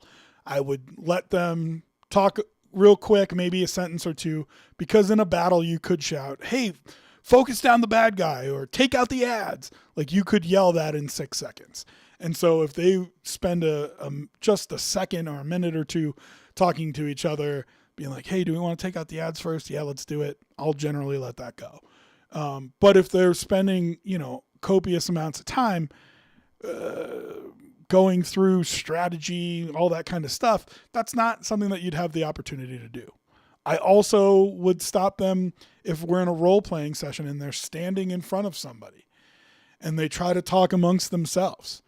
That is generally the most common place where I stop metagaming is I will stop them and say, you are standing in front of the king. You cannot be talking about him like this. Do you have telepathy? Are you sending messages back and forth? And even if you are doing that, are you standing there silently, awkwardly while the king is watching you? You know what I mean? So those are the situations that I would stop metagaming. The situation described by the OP is not something that I think is metagaming and I think is totally fine. Okay, next one. Too big of a group. What do I do? Hey, I'm with a group of 10 people and I am the sole DM. Yeah, too big of a group is absolutely right. Lots of us want to do a campaign with different levels of involvement. 4 want to play every week, a few once or twice a month, and 2 want to join maybe every other month. I'm a new DM. I did 6 PCs for a one-shot, and it felt like a lot. But with experience, I feel like I will feel fine with a group of up to 6. More curious if anyone has ever done a campaign with players coming and going often and advice on how to manage that. So I have actually done that before. The group ended up deciding that they didn't want to run it like this, but we did for a little bit. First thing I'd say, 10 people is way too many for a table in any scenario. Combats would be long, role play would be hard, decision making would drag. It would be a total disaster. I think 6 is too many. I would do up to 6 at a table, but you're better off if you can keep your number limited to like 4. I think that's kind of the ideal number for trying to make everything work. So way too many people for the table. So my first advice would be encourage somebody else to DM. I mean, the people that want to play every week, maybe one of them is passionate enough about it to DM. But if you've got 10 people and nobody else can DM, I think it's fair to encourage one of them to try to pick up a DM. And that way, whatever time interval you're comfortable with running, like if you want to play a weekly game, then you DM the weekly game. And if you want to play a bi-weekly game, then you DM the bi-weekly game. But I would try to separate the 2 groups. So what I had done, and this is the other solutions portion, is I kind of ran a red and a blue team. And the red team met weekly and the blue team came in every other week. And essentially what I did is I built the story so the 2 groups were moving towards the same goal, but doing separate tasks along the way. So you could kind of think about it as like 2 divisions of the same army, right? They are moving towards the same goal, but don't necessarily, why did I not spell separate right? Don't necessarily have the same tasks to complete on the lean up. And with that, you can kind of do a 1 session at the very end where you have everybody there and you can kind of make it the ending of it to bring the groups back together. But essentially, you're running 2 separate games on the same storyline. You could do a sign up where you just say, hey, we're running a game this week. We run a game every Thursday. Sign up if you want to come. And if you do that, I think it would be important to level everybody together. So whenever somebody shows up at the table, they're not way far off. But what if 6 people sign up and a 7th wants to come? Are you going to be able to say to them, I'm sorry, the table's full tonight? It's what you get if nobody else wants to DM. So it's a tough way to run it, but I wouldn't run it with more than 6 people. But if you do a sign up, you might have people more inclined to honor their commitment and make sure that they're there for the game, which also can be a problem when you have so many people, is that a bunch of people say they're coming and then don't show. It doesn't feel as big of a deal if you don't show up if there's 10 people there. If there's 4 people there and you don't show up, it feels like a huge deal. So if you do the sign up portion of it, I think it would put a little bit more weight in making sure people came. And then finally, you can always want to run a West Marches style of game. That is the type of game that Critical Role is running for this campaign. I'm not a huge fan of it, but essentially what it is you do the sign up thing, but you make sure that every game starts and ends in the same location. and that they are part of an army or a guild or whatever who goes out and does missions and then comes back to their spot. It's really hard to build a storyline around this to have like a main plot line and advance that plot line, but it's not impossible. It's just more difficult. And so if you play a West Marches type game, it's easy for a player to feel disconnected from the storyline. It's harder to build in meaningful things from the players or their backgrounds or what have you. And it more just feels like transactional. You know what I mean? Like I'm going out running a group, running a mission and then coming back. So you can run a West Marches game, but if you do that, the people who show up less often theoretically would fall behind in experience and level. And so then you would be dealing with a large level group at the table, which makes it harder on DMs. So those are my suggestions, but my real suggestion is cut it out. You know what I mean? If you want to run weekly games, run with the 4 people that want to run weekly and tell the rest of them, hey, sorry, we don't have room at the table. We're going to play a weekly game. Maybe next time we run a campaign, we can get you together. Or say to them, you know, hey, if one of you wants to DM, you guys can start your own game because we want to run it weekly. Or vice versa, right? Tell the weekly people, hey, if you want to run a game, run it weekly, that's fine. But we are going to do a bi-weekly game. That is my main advice. Don't run it with 10 people. Make it smaller and make it easier to run. All right, last one, and then if Manu is still here, we will run over his campaign ideas real quick. New DM for experienced players, balancing min-maxers. Super common problem. Hello, everyone. Long story short, I'm a brand spanking new DM with a relatively new player, 2 years of experience, but I'm building out a new campaign for my party and maybe worrying a bit for nothing. I've got one player who is a close friend. We've never played together, ironically, but known each other.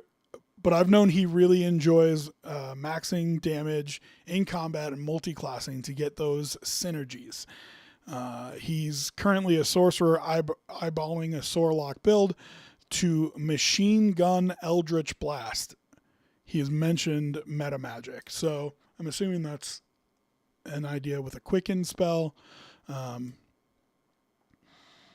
Yeah, I mean, even that is only 2 Eldritch Blasts a turn. So I don't know that I would call it a Machine Gun Eldritch Blast, but I'd be interested to see what he's trying to build. I'm wondering, how do you guys deal with these situations? I've already talked to him and expressed my concern. He seems to think it's still pretty balanced. I'm not opposed to him maxing and having fun, but I don't want it to be at the cost of the rest of the party enjoying themselves or just melting my encounters where I'm new and won't be able to rebalance it on the fly. Edit. Party comp will be a Rune Knight Fighter, Circle of the Land Druid, Armorer Artificer, Trickster Rogue, and then the Sorlock. Edit 2. You guys are fantastic. I'm blown away by all the advice in such a short time. Looking forward to reading more of these. Thank you again, everyone. Cheers. Kimball. And that's from Kimball the Dwarf. So I think this is a super common problem at tables. Everybody's there for a different reason. Very rarely do you get a group of all of the same type of player. So if you get all min-maxers at a table, that's having a group of all the same type of player. And then, it causes this imbalance at the table. But that's just D&D. Like every game I've played, you have different types of players at the table. So the first thing I'd say, just as like a CYA, is make sure that nothing that they're doing is banned. If he's going for a coffee lock where they're converting points, sorcery points into spell slots and then warlock spell slots into sorcery points and just doing that, they got rid of that in D&D 2024. It is something that GMs have banned at the table, it would be the first thing that I would make sure. Make sure that nothing that they're doing has been banned by a lot of people. But it sounds like, based on what the OP said, that they're not doing anything bannable. Eldritch Blast is one of the best cantrips in the game. He's trying to find a way to use it multiple times a turn. And great. I mean, the rules will protect you from that being too powerful. I don't think he'll melt your encounters with something like that. It may more just be like he's got an everlasting battery because Eldritch Blast is a cantrip, so you can cast it as often as you want. It's one of the best cantrips in the game. It's what warlocks are built around. But if he multi-classes into sorcerer, he's going to nerf his own build that way. So if he finds some cool way to use it where he can turn it into an Eldritch Blast machine gun, particularly I'm thinking that he's going to use the meta magic feat with the quicken spell or the twin spell maybe.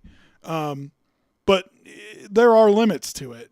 One, his Eldritch Blast won't be as powerful because he won't be able to take Eldritch invocations that a higher level warlock could to do more damage with it or push people back or whatever. So he's going to nerf himself a little bit in that way, but he can probably be selective on the Eldritch invocations that he takes and make it powerful. And then he's going to nerf himself from a sorcerer standpoint, as if he's taking levels in warlock, he won't get as many sorcery points, and so he won't be able to fuel them into twin spells or quicken spells to fire off a bunch of Eldritch Blasts because he won't have as many sorcery points. So, make sure he's keeping track of his sorcery points and so on and so forth, but it all should be balanced by the rules. I don't think anything about it is going to be broken from the quick little description that you gave. In terms of it melting your encounters or other people at the table having fun, I would just say this. Everybody has a different reason that they're at the table. Everyone has a different reason that they like D&D. Find out what those reasons are for your other players and make sure you give them an opportunity to lean into it as well. The reason that min-maxers often catch the eye of DMs is because their use case for the thing that they're there for is combat. And you're going to have combat in every style of D&D game for the most part. So they build a min-max character and then they go into combat, and that's their thing. That's why they're there. That's what they like doing. What is the reason that your other characters are there? Are they role players? Are they detectives? As you can see, I put it down here and spelled detectives wrong. Are they role players? Are they detectives? Are they puzzle solvers? Are they somebody who just wants to come and hang out with their friends for a few hours and have fun? Figure out what that reason is, and then make sure you give them a chance to lean into it at the table. I had a table where I had like 2 people who just wanted to get together with the guys and hang out and crack jokes. And D&D was their way to do that. And so I allowed for more time at the start of each game session where we just kind of shot the shit. Normally I would be like, guys, we only have 3 or 4 hours or whatever. We got to get right into it. But I knew that a portion of the table was there to just catch up, see how everybody's doing, drink a beer. And so like you need to find out what that reason is for the people at your table and just make sure that you lean into them getting to have that moment as much as the min-maxer gets to have that moment. So if there are people there as role players, make sure you build some role play encounters for them. Same thing with puzzles, or if you're trying to create a little mystery or something, let them sleuth it out. It's just important to make sure on a real basic level, make sure everybody's having fun and find out what drives that fun for people and make sure that you're giving them a chance to lean into it as much as your Eldritch Blast machine gun is having fun during encounters. And if he melts some of your encounters, then fine. It's not a big deal. It really isn't. It very rarely should you need to have predestined how a encounter turns out for your storyline. So if he melts through a couple of guys, add an extra encounter and make sure you soup it up a little bit.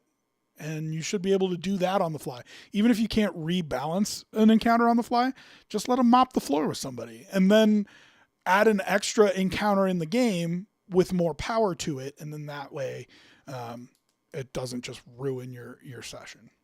New first time chatter. Druids Union. What's up, man?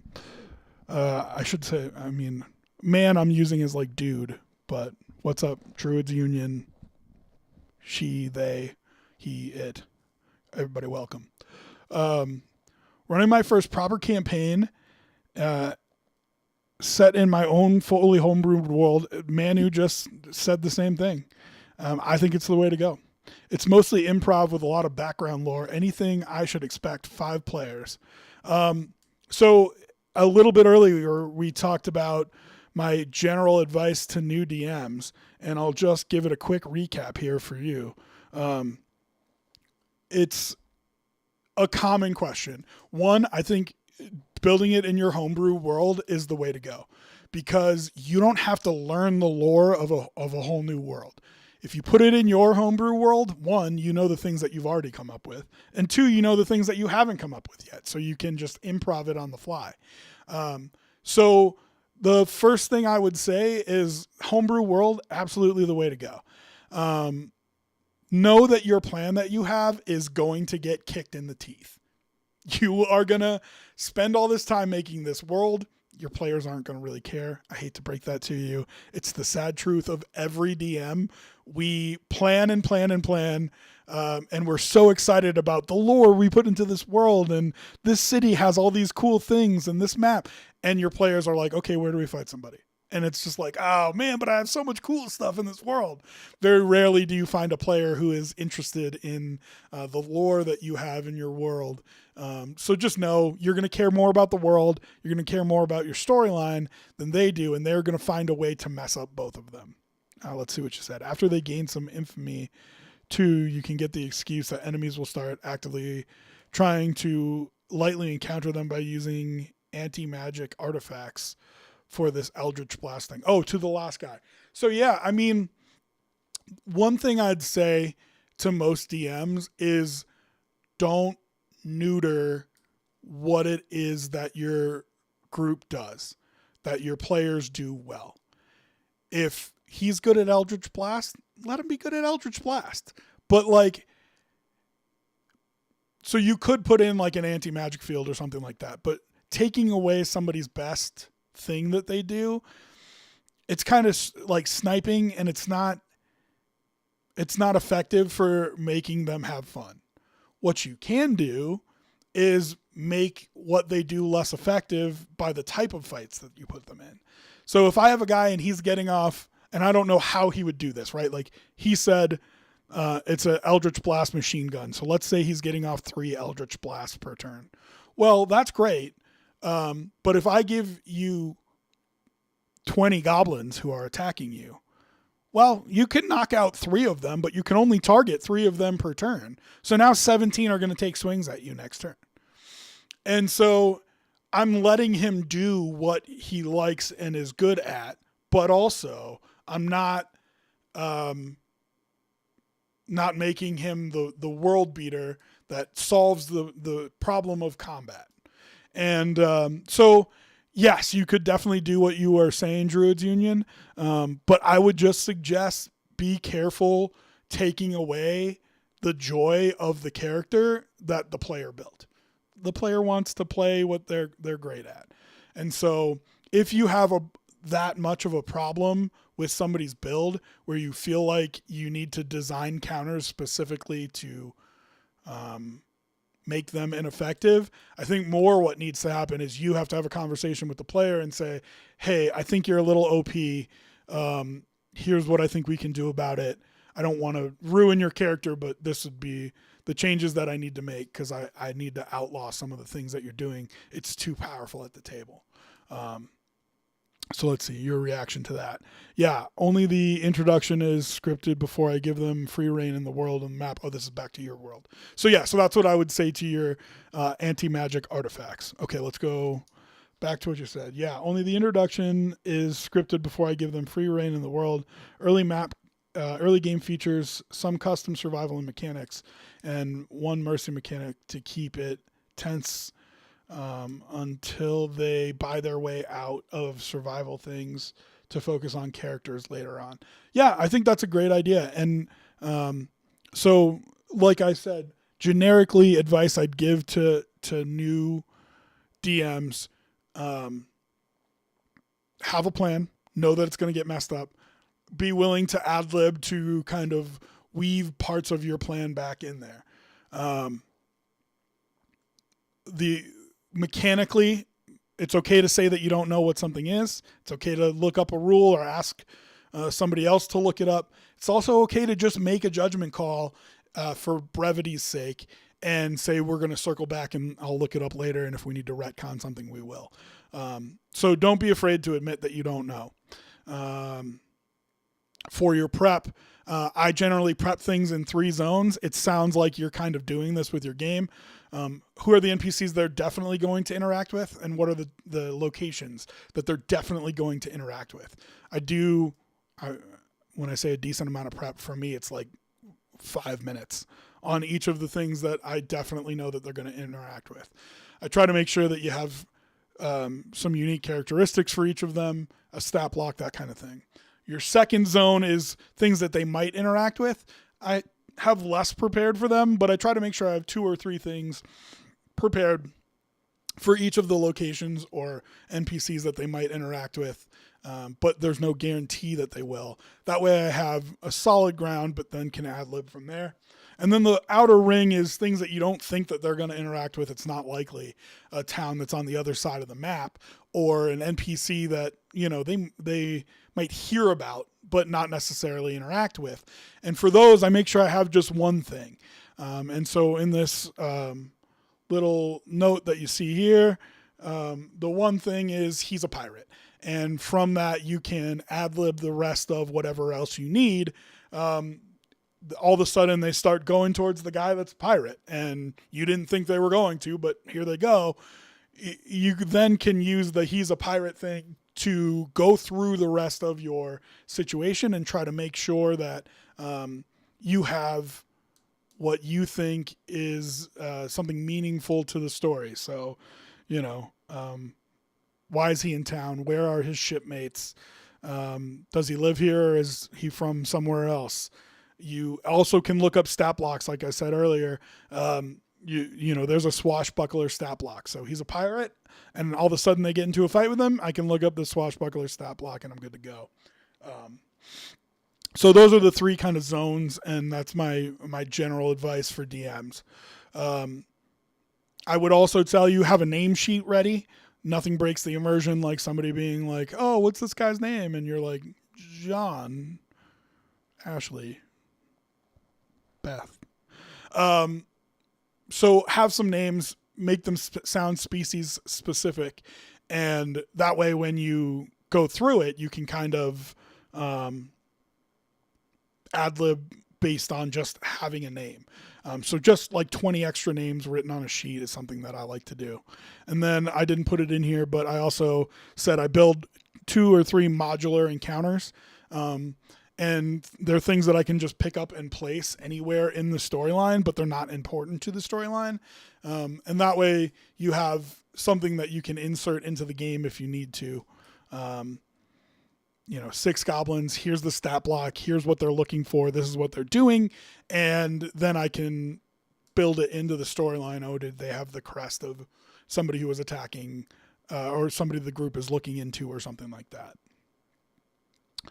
Okay, let's see what you said. Good points on the anti-magic all around. Can't really disagree at all. I just like throwing one thing into fights when there is an OP character to force the party to work as a team. It is important to force the party to work as a team.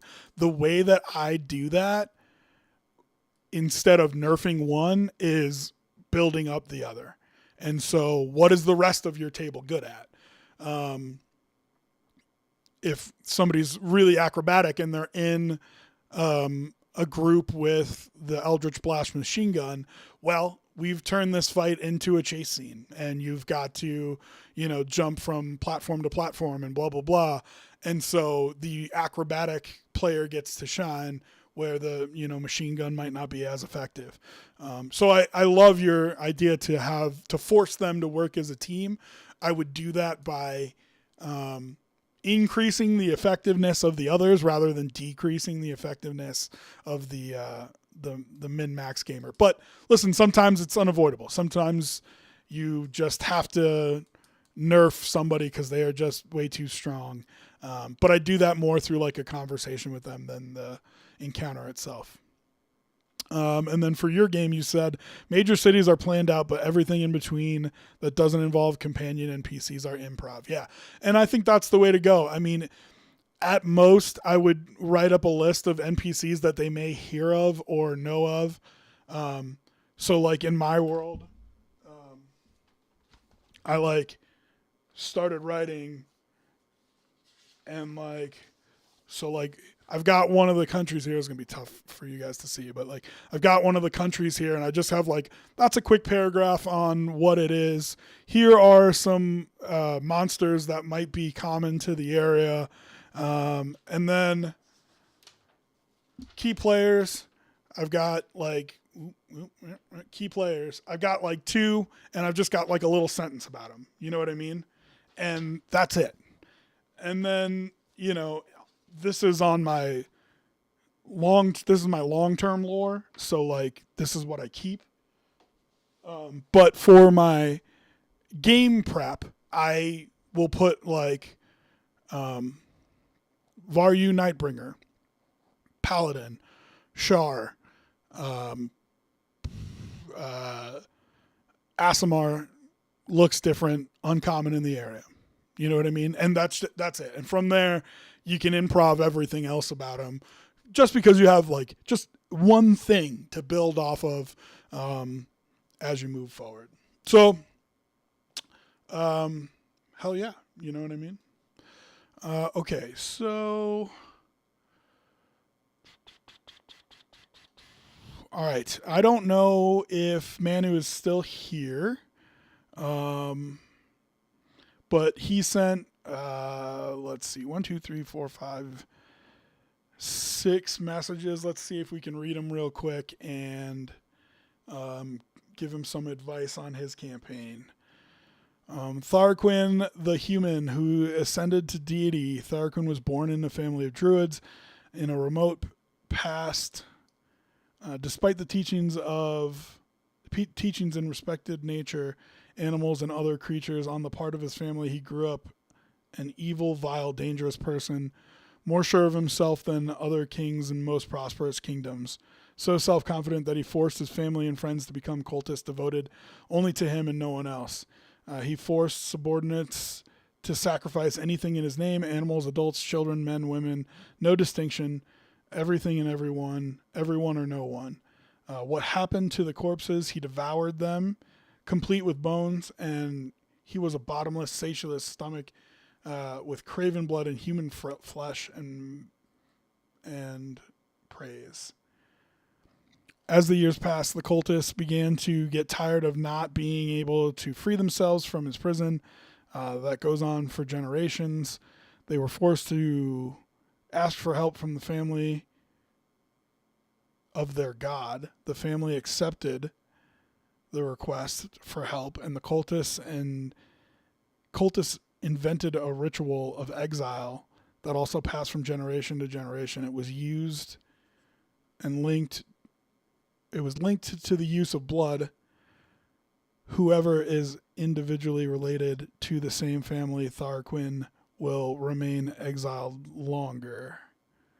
Immediately after the exile, something very strange happened. All of the creatures and people obtained a biological immortality, that is. They can live for years, but still can die.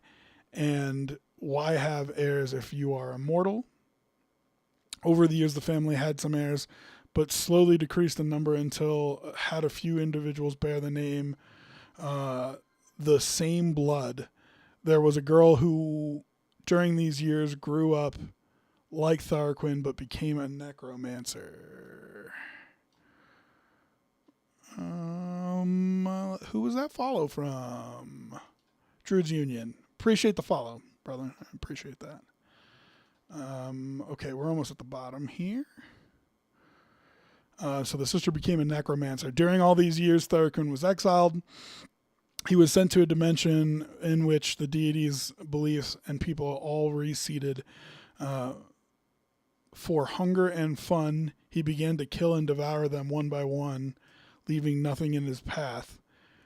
With each murdered and engorged deity, he got closer and closer to divine stature, ascending to divinity, a cannibalistic deity. Okay. So, I mean, it's a lot. First thoughts, and I know you're going for a dark campaign.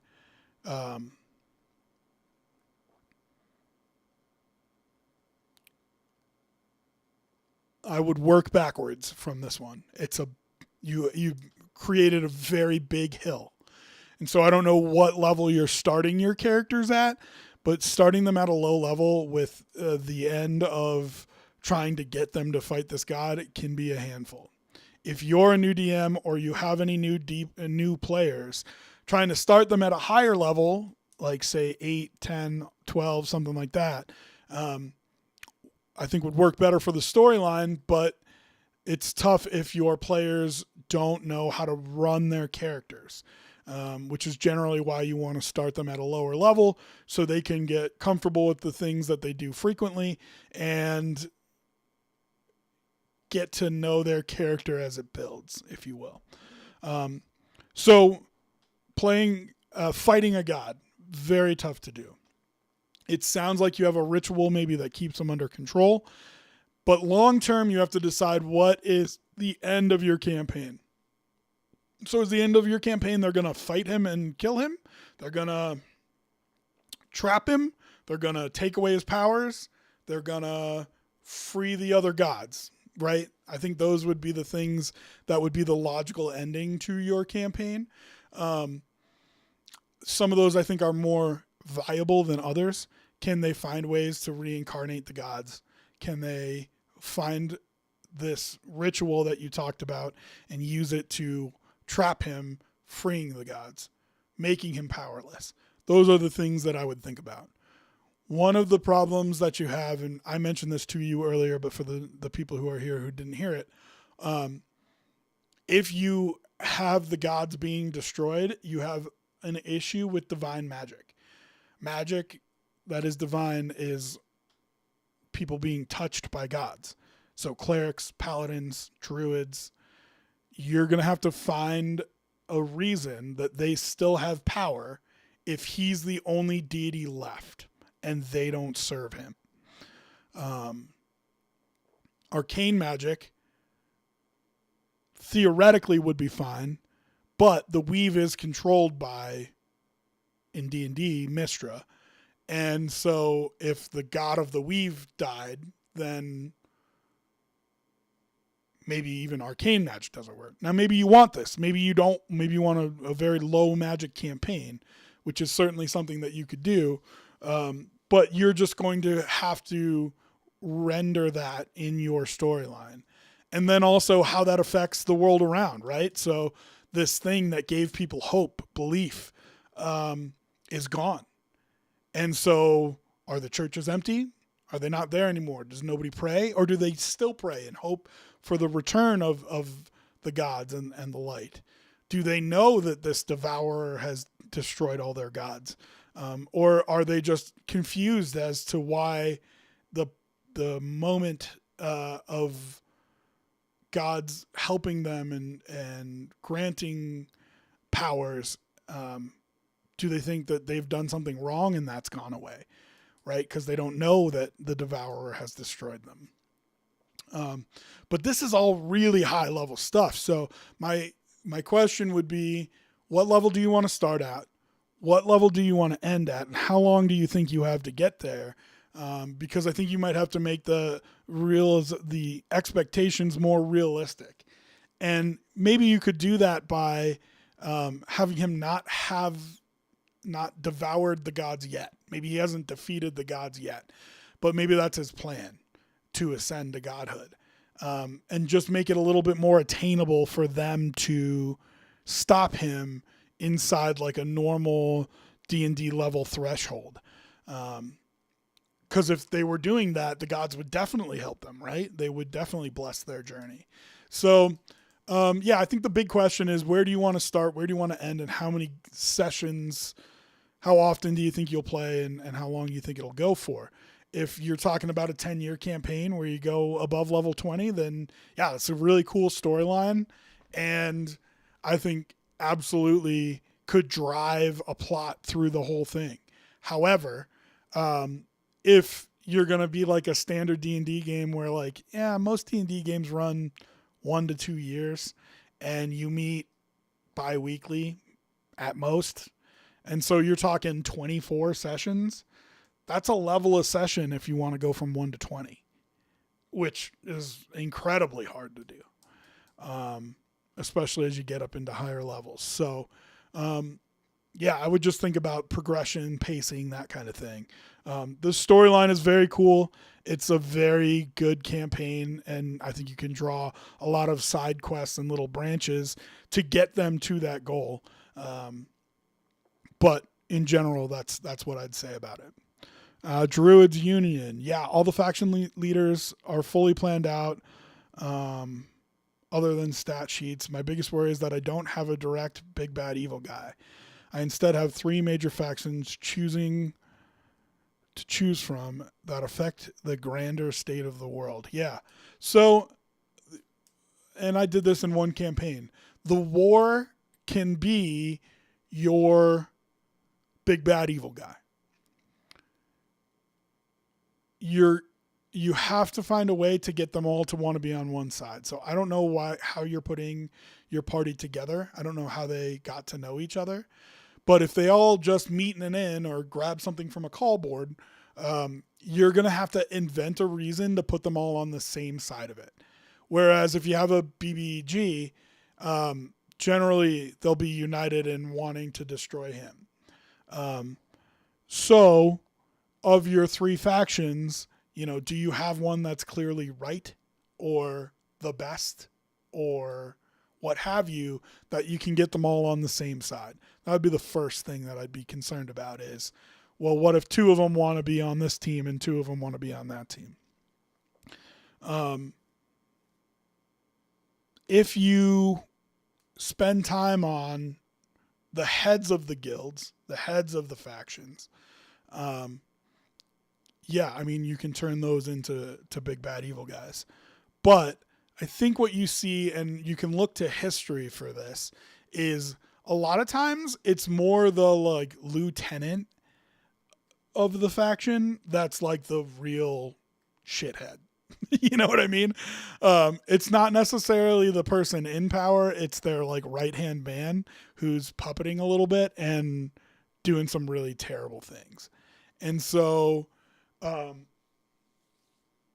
if you want these factions to be a little bit cleaner, but you do still want to create a big bad evil guy, you can always build a puppet master, a lieutenant, and that way you can kind of say this town isn't evil, this faction isn't evil, but this guy is evil, and he's making them do evil things. Let's see what you said. If links are allowed, I would love to share my homebrew setting in a booklet. It's currently on 7 pages. Listen, dog, I get it. And I write these things with a fervor. I would be happy for you to send it to me, and I will read it and send you thoughts on it, or just read it. If you don't want thoughts, you can let me know. If you are interested in thoughts or anything like that, I've got some weird setting where you can't message me, but I can message you. So I just sent you a whisper. You can send me a link there. And just let me know if you want my take on it or if you just want somebody else to read it. You know what I mean? Be happy to read it for you. And if you want thoughts, I will give them back to you. If you don't, I would be happy to read it and just enjoy. Because like I said, I am a sucker for lore. I'm a sucker for plot lines. I'm a sucker for story. And unfortunately, the problem that it sounds like people like you and people like me have is that their characters, their players don't care as much about the world. So I'm happy to just read it if you just want somebody to read it.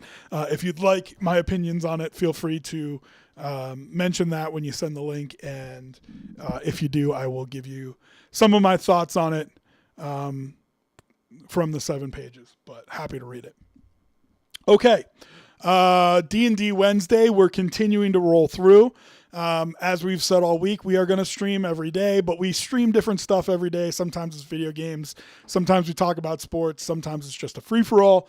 But we will do D&D every Wednesday. So, if you Druids Union or Manu, if you guys only like D&D talk, I'd invite you to come back every Wednesday and we can kind of talk about it. I also will be posting these as VODs on my YouTube channel. So you can always just follow, subscribe there. And that way you can see the videos on demand when they come out. We are going to take a quick little break here. When we come back, I want to go through multi-class builds at low level.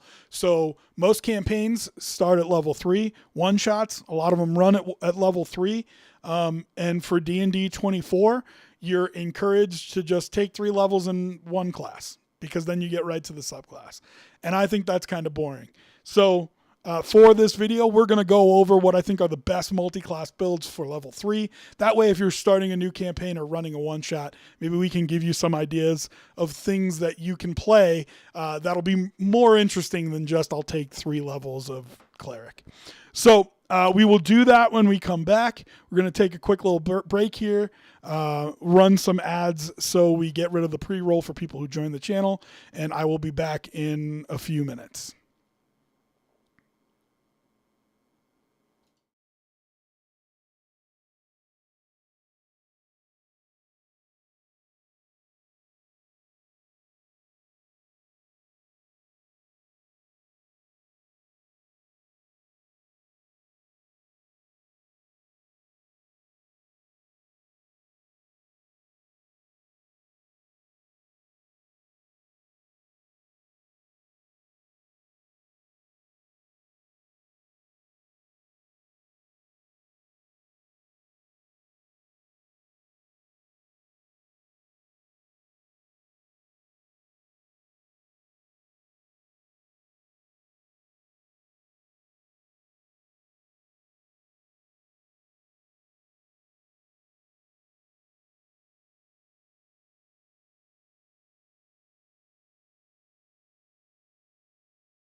All right, everybody.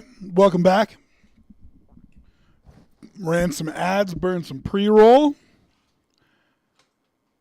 And so let's talk about... Get myself set up here. Best multi-class builds at level 3 for D&D 24. For your best builds in multi-class D&D 2024, I wanted to make sure that I went through and found what I thought were the most powerful builds for you to play as a multi-classer. Now, in 2024, you're encouraged to take 3 levels in one class right off the bat, and really 4 levels in one class, because that way you get to the subclass. All subclasses have been moved to level 3, and so they want you to take 3 levels of one class. But that's not fun, right? So maybe you want to create a new story, create something different, create a different way to be still powerful while everybody else runs straight 3 to 3 classes. And the reason that I'm choosing level 3 is I feel like that's where most games start. Most games, either large campaigns or one-shots, generally start around level 3. So I've got 5 builds for you here that are only 3 levels, that might be something different that you can play, that I think are powerful and still help you a lot in terms of dominating the field and enjoying your gameplay. I also think that they create great storylines because it gives you the opportunity to build the backstory of your character around the fact that you're this multi-class build. So, number 5, and this one is way too common. I know everybody's talked about it. It's the charismatic sword, okay? 2 levels of paladin, 1 level of warlock. It gets you lay on hands, so you've got 10 points of healing. You can dump that all at once, but I think it's especially helpful for using 1 point at a time to help get players up if they've been down. You have 3 prepared spells and 2 spell slots. You got 2 weapon masteries. That's all from your Paladin subclass. You also get, and this is the key to the build, the Paladin's Divine Smite at level 2. If you get the Paladin's Divine Smite at level 2, it's a spell, but you only expend a spell slot to use it.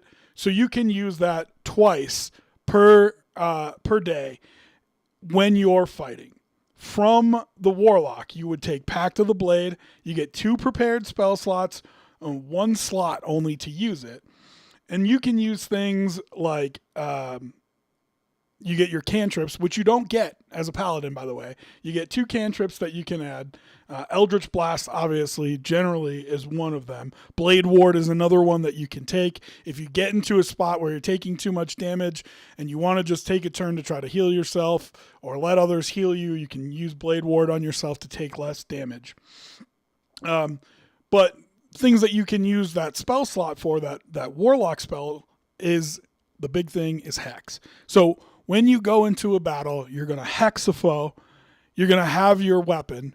Your weapon now, because you chose Pact of the Blade, you're going to attack with your charisma modifier rather than attacking with strength or dex. You get a D8 for your weapon, let's say hypothetically. You get a D6 for hex, and then you get 2 D8 for the smites when you use it, which means that on a turn you can roll as many as 3d8 and 1d6 on a damage roll. You can only do that twice, but constantly you'll be doing 1d8 plus 1d6 damage as you fight somebody with your hex. And your hex, as long as you concentrate on it, you can move from person to person and take around the fight with you. Another thing that you can do to soup this up is go with the Goliath race. And if you take the fire giant background, you can add 1d10 to the attack a number of times equal to your proficiency bonus, which means that when you're trying to deliver those big blows, you're hitting the boss, you want to do a lot of damage, you can roll 3d8, 1d6, and 1d10 at level 3. That's a huge amount of damage that you're able to do, and you get to roll the attack to hit and the damage with your charisma modifier rather than your strength or dex. So, on number 5 on the list is the charismatic sword. Number 4 on the list is the War Wizard. This is 1 level of cleric and 2 levels of wizard. You start out with a couple levels of wizard, and of course, with that, you really just get your spell slot progression. But because these are both full casters, you never fall behind in spell casting, and at level 3, you can cast level 2 spells. You won't know any level 2 spells, but you can upcast current spells you have at level 2. Altogether, you'll have 4 level 1 slots, 2 level 2 slots. You'll have 6 total cantrips, 8 prepared spells, and this will be from the 2 best spell lists in the game, Cleric and Wizard. So if you want a powerful spellcaster, you can choose now from 2 of the best spell lists in the game. You've got 6 cantrips you can use. You're going to be incredibly versatile. And what makes it a war wizard? Well, you can take the heavy armor proficiency with your divine order in cleric and wear heavy armor. This means that your AC is 16, 17, 18, while you're casting wizard spells in a full caster from the back. Makes you very survivable at low levels. One of the big problems with casters at low levels is that they're squishy and they don't get to wear armor. This is still a full caster. You have access to the 2 of the best spell lists in the game, and you get to wear heavy armor. The War Wizard comes in at number 4 on the list. Number 3, for lack of a better term, Legolas. You're going to take 1 level in Ranger. That's what you're going to start out with. And you're going to take 2 levels of Rogue. With your level in Ranger, you get Favored Enemy. Now, I know a lot of people have been bagging the 2024 Ranger, saying that it needs updates and isn't good enough. I have to disagree. A 1 level dip in Ranger gets you 2 uses of Hunter's Mark without expending a spell slot. And it gets you 2 spell slots as well. So you get 2 prepared slots. You've got 2 level 1 spells that you can cast. You've got 4 total weapon masteries that you can use. You can wear medium armor because you started with Ranger instead of starting with Rogue. When you multi-class into Rogue, you get 2 expertises and skills. You get your sneak attack die for 1d6 damage, and taking 2 levels in Rogue gets you your cunning action as well, which means you can use your bonus action to disengage, dash, or hide. And altogether, what are you doing? Well, I think you're using this as a ranged build. If you fire from far away, you get your bow damage, plus your sneak attack die, plus your hex damage, plus your Hunter's Mark damage every single turn, as long as you have them all activated. Now, you have to make sure that you can get your sneak attack damage. And how do you do that? You can use your cunning action to hide and then pop out, which will give you advantage on your attack, and thus you'll have your sneak attack damage. This is a way for you consistently to be rolling 3 damage dice every turn, as long as you're hiding and you actually put your Hunter's Mark on. Don't forget to cast your Hunter's Mark. That Hunter's Mark lasts for an hour. As long as you concentrate on it, you should be able to move it from foe to foe. And so you should be able to do plenty of damage with this Archer build. I think Legolas is a great build. It comes in at number 3 on our list. For number 2, this one I call the Familiar Touch. 2 levels of Bard, 1 level of Warlock. This gives you Bardic Inspiration. It's a D6 times 3. Great way to buff your party and yourself. Your Expertise, you get it just like you would if you took Rogue. You get 2 skills of Expertise. You get Jack of all trades with your 2 levels in Bard, where you can get half your proficiency bonus for any skill. So this makes you really useful in the party. You also get 2 cantrips, 5 spells. Those are the spells that are prepared. You have 3 level 1 slots that you can use.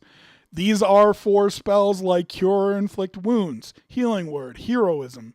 Your 2 cantrips, obviously, you should take Vicious Mockery because it's a terrific cantrip, and something like Mage Hand. Then, with your 1 level of Warlock, I would tell you to take Pact of the Tome. Yes, Pact of the Chain gets you a familiar, but I think you take Pact of the Tome. Pact of the Tome allows you to cast anything with a ritual as though it's already prepared. So you put 2 ritual spells into your tome from any spell list, as long as they're rituals, and you can cast it at any time. It's always prepared. You also get extra cantrips and extra spells known. So you can get 3 cantrips and 2 level 1 spell slots, plus you get your pact magic, which comes back on a short rest. That gives you 2 more cantrips, 2 more prepared spells, and 1 slot to use them. So what are you going to do with this build? Well, I say you ritual cast Find Familiar. And anytime you need to cast a spell that's a touch spell, you can use your familiar to cast the spell instead of you doing it, which means you don't have to put yourself in danger. So now what you do is you ritual cast Find Familiar, and you use it for things like Cure Wounds. And you're able to heal your frontline fighters without being next to them because the familiar can deliver the touch spell. It allows you to take things like Cure Wounds, Inflict Wounds, Heroism, Shocking Grasp, Guidance, all those types of things that your familiar can deliver for you. And so you've created this range healer, but you don't have to use Healing Word. You can still take Healing Word, so if you need to use it as a bonus action, you can. But you've created this familiar that can go around and do all these spells for you.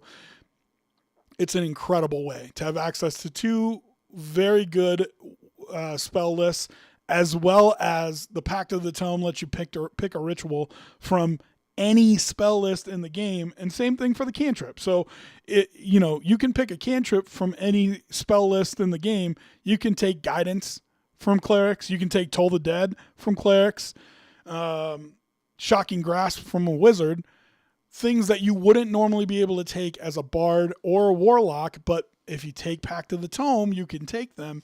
And I think that's what makes this so powerful. It's a way for you to stay out of trouble while you still are able to deliver healing and great spells that are touch spells. I think incredibly overpowered. I think this would be an incredibly fun level 3 build to play. That is 2 levels of Bard, 1 level of Warlock, and I called it the Familiar Touch. The number 1, my favorite build that I would recommend to you at level 3 of D&D 2024, whether you're starting a new campaign or playing a one-shot, is the Legend of Drizzt. The Legend of You. 2 fighter, 1 ranger. I love this build. I think it would be a lot of fun to play. You take a fighting style as 2 weapon fighting. You get that from fighter level 1. You also get Second Wind 2 times with 2 levels of fighter. You get your weapon mastery, you get action surge, and you get tactical mind. That's all stuff that you get from your 2 levels of fighter. Then from your level of ranger, you get 2 prepared spells and 2 level 1 spells to cast each day, as well as your 2 free casts of Hunter's Mark, like we talked about earlier. This means that if you're fighting with 2 swords, you get to attack twice a turn, and each time you do, you get to add 1d6 plus your weapon modifier plus your weapon mastery every single turn. That means that you're rolling as much as 4d6 or 2d6, 2d8 every turn if you're hitting. And there's nothing special about that. I mean, when we talk about the Paladin Warlock build, you have to be able to have your Divine Smites to roll all those extra die. Not for this one. Twice per turn, you can make an attack with your main. Twice per turn, you can make an attack. Once with your main hand, once with your offhand. If you take the 2 weapon fighting, they are essentially the same because you get to add your modifier to both of them. And then you get to roll that damage every time with the Hunter's Mark extra roll on it. I love this Legend of Drizzt build. I think it would be really cool and fun to play. You can make yourself a strength-based or dex-based, doesn't matter. You are taking advantage of that Hunter's Mark for free, and with the power that a fighter has to action surge and run that, you can do that and try to take down a big bad evil guy that you're fighting at level 3 in just 1 turn by making 4 attacks against him. So those are my top 5 builds for level 3 if you're looking for a multi-class build in D&D 2024. And excited to do more videos like this. Make sure you follow, subscribe, and come back every Wednesday when we do live D&D content on both my YouTube and Twitch channel. We'll see you later. Okay. Fun. It was fun to go through and make those builds. I'm not going to lie to you. Always enjoy. I think every DM enjoys building characters. We just never get to play them. Or if we do, they're like destined to die, which stinks. But yeah, it was fun to go through and kind of look through and see what I thought would be the most effective builds. I don't know, man. You know, I questioned a lot the order in which I put them. I think the Bard Warlock is a really cool combo, but I don't know. I mean, listen, the Paladin Warlock everybody has talked about, which is why I put it at 5.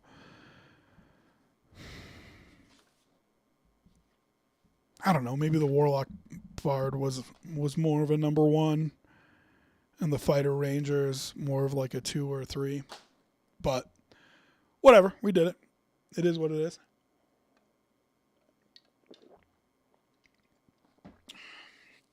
Druids Union.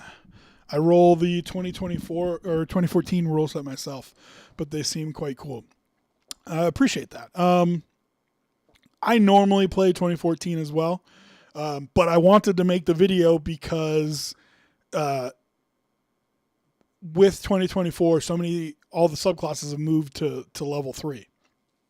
So with 2024, it was really obvious what you wanted to take like 1 level dips of: Hexblade, Warlock, Cleric. It made it super simple, right? Because there were things that you could take 1 level dip of and you get the subclass, you get incredible features.